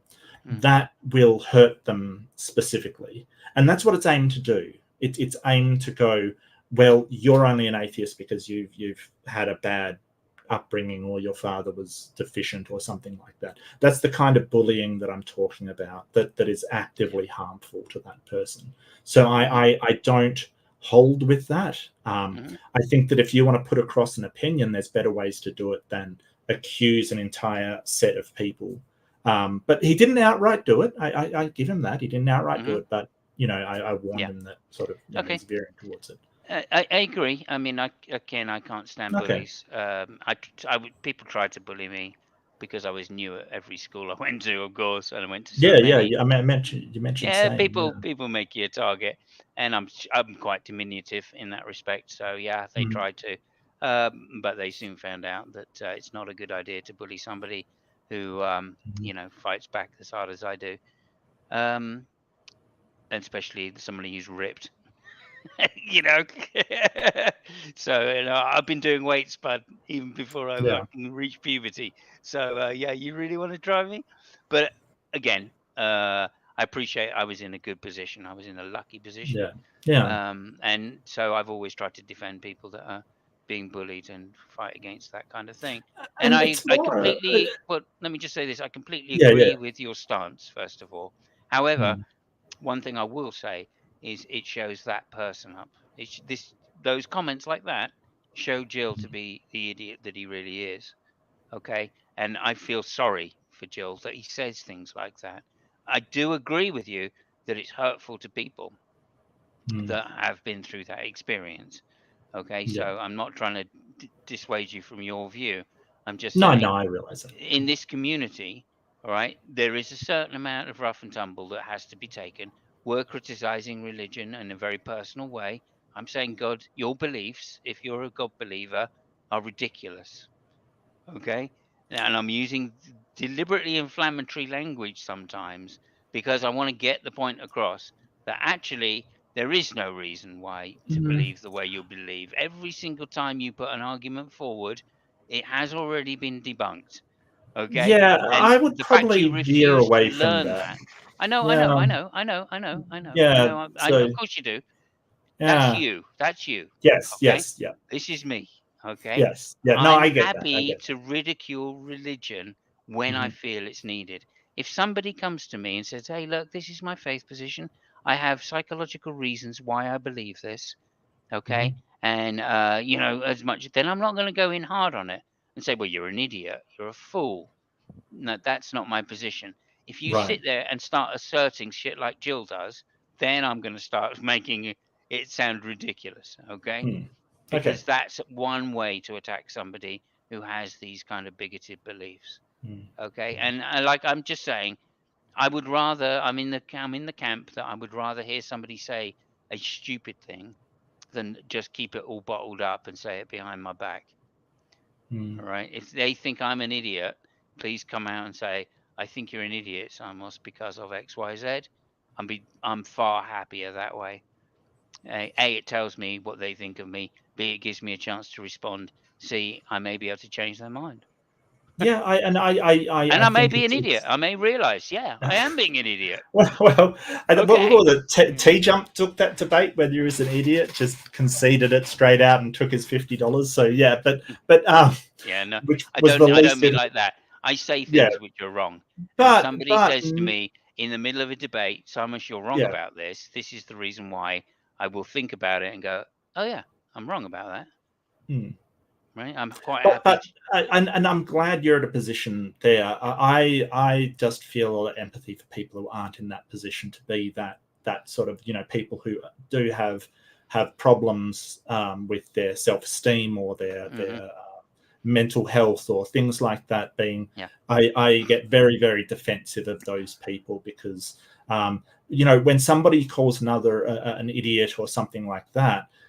They may not realize that in the same day, 20 other people did as well to the same Yeah. person. I And that see. kind of thing can rack up. And that's why I generally come down on defending those. But we can disagree. You think that it should be aired so people can see what this person is like. I think that's true in a certain sense. I think it gets to a certain point where you do have to step in and go, well, that's detrimental to that person's well-being, and you Yeah. can't do Yeah. that. Yeah. I don't think they should be in the community saying those kinds of things then. No. That's all. They think they need to be told, look, hang on a minute, this isn't for you. This playground is not something that you're going to be particularly comfortable in. And if you feel Yeah. that you're not strong enough, then and I will protect the weak. Don't get me wrong. If somebody has mental issues, I don't hold that against them. That's for sure. No, that's I right. feel I do sometimes. So, I Mm, mean, I think everybody same. does. Yeah. Okay. Yeah. And so no, I think you've got to be a little bit careful about that. Like, again, I feel sorry for Jill that he has to deal with the shit that he has to deal with in his own mind. Okay, but he's very forthright at putting it on other people, and I find that offensive, right? And therefore, I'm happy to ridicule his ideas, and Mm. because I think ridicule is a very strong and potent tool to use to show other people that someone like Jill is wrong, for instance. So Right? I don't see. I want the atheist community that you're talking about to be open to everybody and to be something everybody can come and join. Even if they're theists, they can come and talk and be a Well, part. especially we need Well, theists. sure, yeah. We need atheists. We need theists. Otherwise, we don't have a Yeah. debate community. I think most of the communities and the panels that I've been on in our community, have had theists coming in there and has been great conversations because of that. So I would maybe this is idealistic of me because I do get into these idealistic kind of patterns, but I would love it to be that it doesn't matter where you are in your sort of confidence or your mental health, you can still come to our community and you'll be treated with respect. So I Yeah, suppose, depends what you're saying. no, I get that that can be rough on YouTube. It's a rough No, it sort of depends what you're place saying. sometimes. If you have a mental condition, I mean, we have a mutual person that, like Wesley, right? Yeah, Now that's something that he has mental issues. All right. Now mm, I do mm, not treat him badly. no, Right. In fact, what I did is when we were in a room, I started trying to defend him and said, no, no, no, no. We're not going to ask him the pointed questions, which are just yeah, logical, reasonable. Yes, he's right, fallen in right, a massive fucking fallacy trap, but we don't hmm have to point that shit out. Why? Because it wouldn't make any difference to him, number one. right, Number two, right, it's getting him riled. So we hmm don't need to get him riled, right? That's not yeah, going to help anybody. In fact, I remember saying that he doesn't do well in large rooms, right, right? right. He And does really why? better with one-on-one One kind of on one, thing. he could be okay to talk to, Yeah. right? But not in large rooms. And in fact, he then went and said himself, "Yeah, Simos is right. I'm leaving. That's it. We're not. Mm. Don't worry about it." I worry Okay. about him a lot. I really do. I think he's in a very vulnerable position, and Mm. yeah, I really do worry about Yeah, always. yeah. I worry about everybody, and then Yeah. respect of it's. Um, I worry about people like that are very smart and suffer from depression. Mm. I worry about those people because clearly it's affecting them and they affect it more. If you're a bit not that smart and you suffer from then ignorance can be bliss, right? So, maybe I Yeah. don't worry so much about those people. But nonetheless, I'm compassionate, right? Yeah. Like I'm saying, it's about character, someone's Hmm. character. If someone comes into this community and they've got strong character, by which I mean a good character, they are a good Yes. Yes. character. They behave Yeah. in a way which is laudable, and they are true to that star. That's absolutely fine. I'm never going to give them a hard time. I'm not going to ridicule their beliefs. If they come in and shall we say, in politics and religion in Discord, right?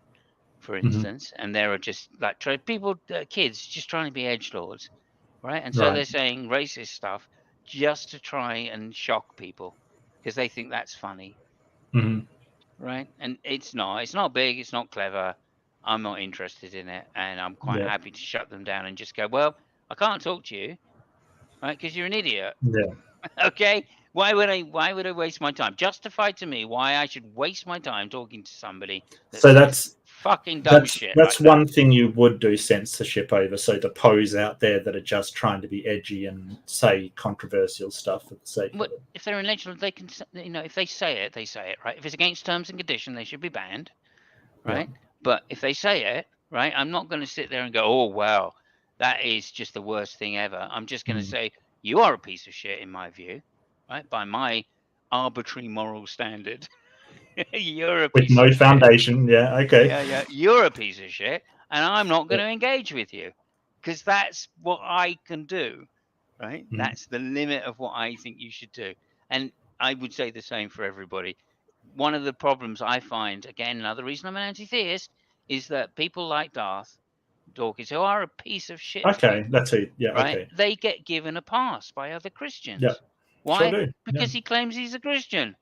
Hmm. Right. Well, no, he's shown his character, Well, and that's it's a piece not. of shit.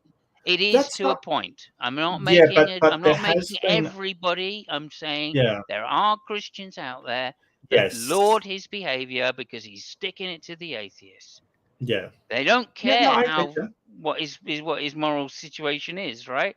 No, and Mm. I'm saying that that's the problem, right? That's somebody that is blinded by their Christianity that doesn't have a strong moral foundation. Hmm. Right? That's a problem. Okay, Yeah. that's all I'm saying. And I will again. I'll keep pointing it out, and I've got no respect for those people. No, Right? that's And fair. and you see Yeah, them going that's back fair. and forth, right? People going to Smokey. Right? People were going to Smokey in his hanging out in his hangouts, atheists as well. Hmm. Well, why the fuck are you doing that? The guy's shown he's got no moral backbone. Hmm. So why would you even engage him? Right? The only thing you can do is not engage him if you want to be a good person. So Mm. I'm assuming those that do engage him just don't want to be a good person. He's got nothing interesting to say. He's got no. I mean, he can't preach because he's got no foundation to do it from. Right. Right. So Yeah. I just don't. don't I don't. engage with him. So He breaks. I He breaks TOS straight off. well before I knew what he was like, I did have a debate with Smokey Saint. Guess what the subject was? Morality. Morality. Yes. And Yes. it just amazes me that someone like that can step into a ring and debate morality when his Yeah. own moral standard is so low. It blows me away. Yeah. Anyway, so I must. I wish it was the first person. It's not, and I've had Yeah, debates with people that have totally, also been done that way. totally. Yeah, And been fooled by it. Don't yeah. get me any idea. Anyway, look, I mean, thank you so much, Mark. Let me just No, say this. thank Thank you. you so much. When I say I think ridicule is a valuable tool, it is nothing more than a tool. And so I certainly don't treat all Christians that way, and I don't think Mhm. Christianity is an unreasonable position to hold if you if you come at it from the right angle. I Yeah, understand that some people psychologically depend on it, and if so, I would say keep being a Christian. yeah. Okay, so David was looking at you. I'm in a Yeah. luxury position to be an atheist Yeah. all my life. It really is a luxury position, Oh yes. Yeah. and I recognize that. So no, I don't think my position is the only reasonable one or anything like that. And I just want to make that clear. So again, I may ridicule some people for it, but I don't think it's necessarily a position which is worth ridicule. Mm. Certainly, people like Rev and People like that I feel sorry for, and I wish them all the best. And G-Man as well, in some respects, even though I dislike him intensely. I want him to remain a Christian, because he'd be a fucking shitty person without it. Not that he isn't a shitty person already, but it'd be worse. So there is that, and if that's your situation, do it. The reason I think people are in that situation is lack of education. So I just recommend to everybody, get yourself educated. The internet is there for a good reason now. Yep. You can use it. It's an incredible resource, but don't get taken down these paths of conspiracy. Go to recognized institutions, and you'll find videos and learning packages which will teach you about virtually any subject you want to know about. And at least that gives you a basis. You don't have to believe it all, but it gives you a good basis to start with. And that is the hallmark of somebody who's educated. Not that they know any particular thing very well, is that they know a lot of things in great generality, which are all very accurate. Okay, so it's But they also it's understand the that of knowledge which is important. educated people also understand that a specialist knows way more than them. Someone who's specialized in that field will know far more than somebody who has a wide breadth of knowledge, but only a surface level. Sure. Well, I'm just saying one of the hallmarks is the breadth of knowledge, not the depth of a good education. That's true. Yeah, that's true. That's my only anyway, point. Simos, I'm going to run it up because we're over 2 hours, and I only sort of planned for this to be an hour and a half. So we're going way over time. I do apologize. I did told tell you I'm a an hour and talker. a half. I knew that already. I can talk for the Olympics if I have to. But that's okay. That's exactly. But no, I really enjoy talking to you. I feel there's loads I didn't say as well. So. You know, but hey, I feel like I've just scratched the surface, and there's tons more I could discuss with you. Maybe set up another one, or you know, I want to try and get people on, get the atheists that I really love talking to out there, and sort of share them with my audience. It's a small audience, but you know, it's a start, and I really do love doing these interviews. Yeah, I appreciate it very much. I appreciate you considering me and doing it. Thank you so much, Simos. Okay, I'm great. so glad you could join us. And all the thank best. you, everybody, for sharing your time. And, you know, go and check out Simos, especially if you're into Formula One or DayZ or Hell Let Loose, these other games that he's playing. And, thank you all for joining us, and all the best, Simos. Talk to you soon. Thank you. And have a good night, day, morning, evening, or wherever you are in the world. Have a pleasant time, and love you all. Yeah, bye-bye. go well, and may your God go with you.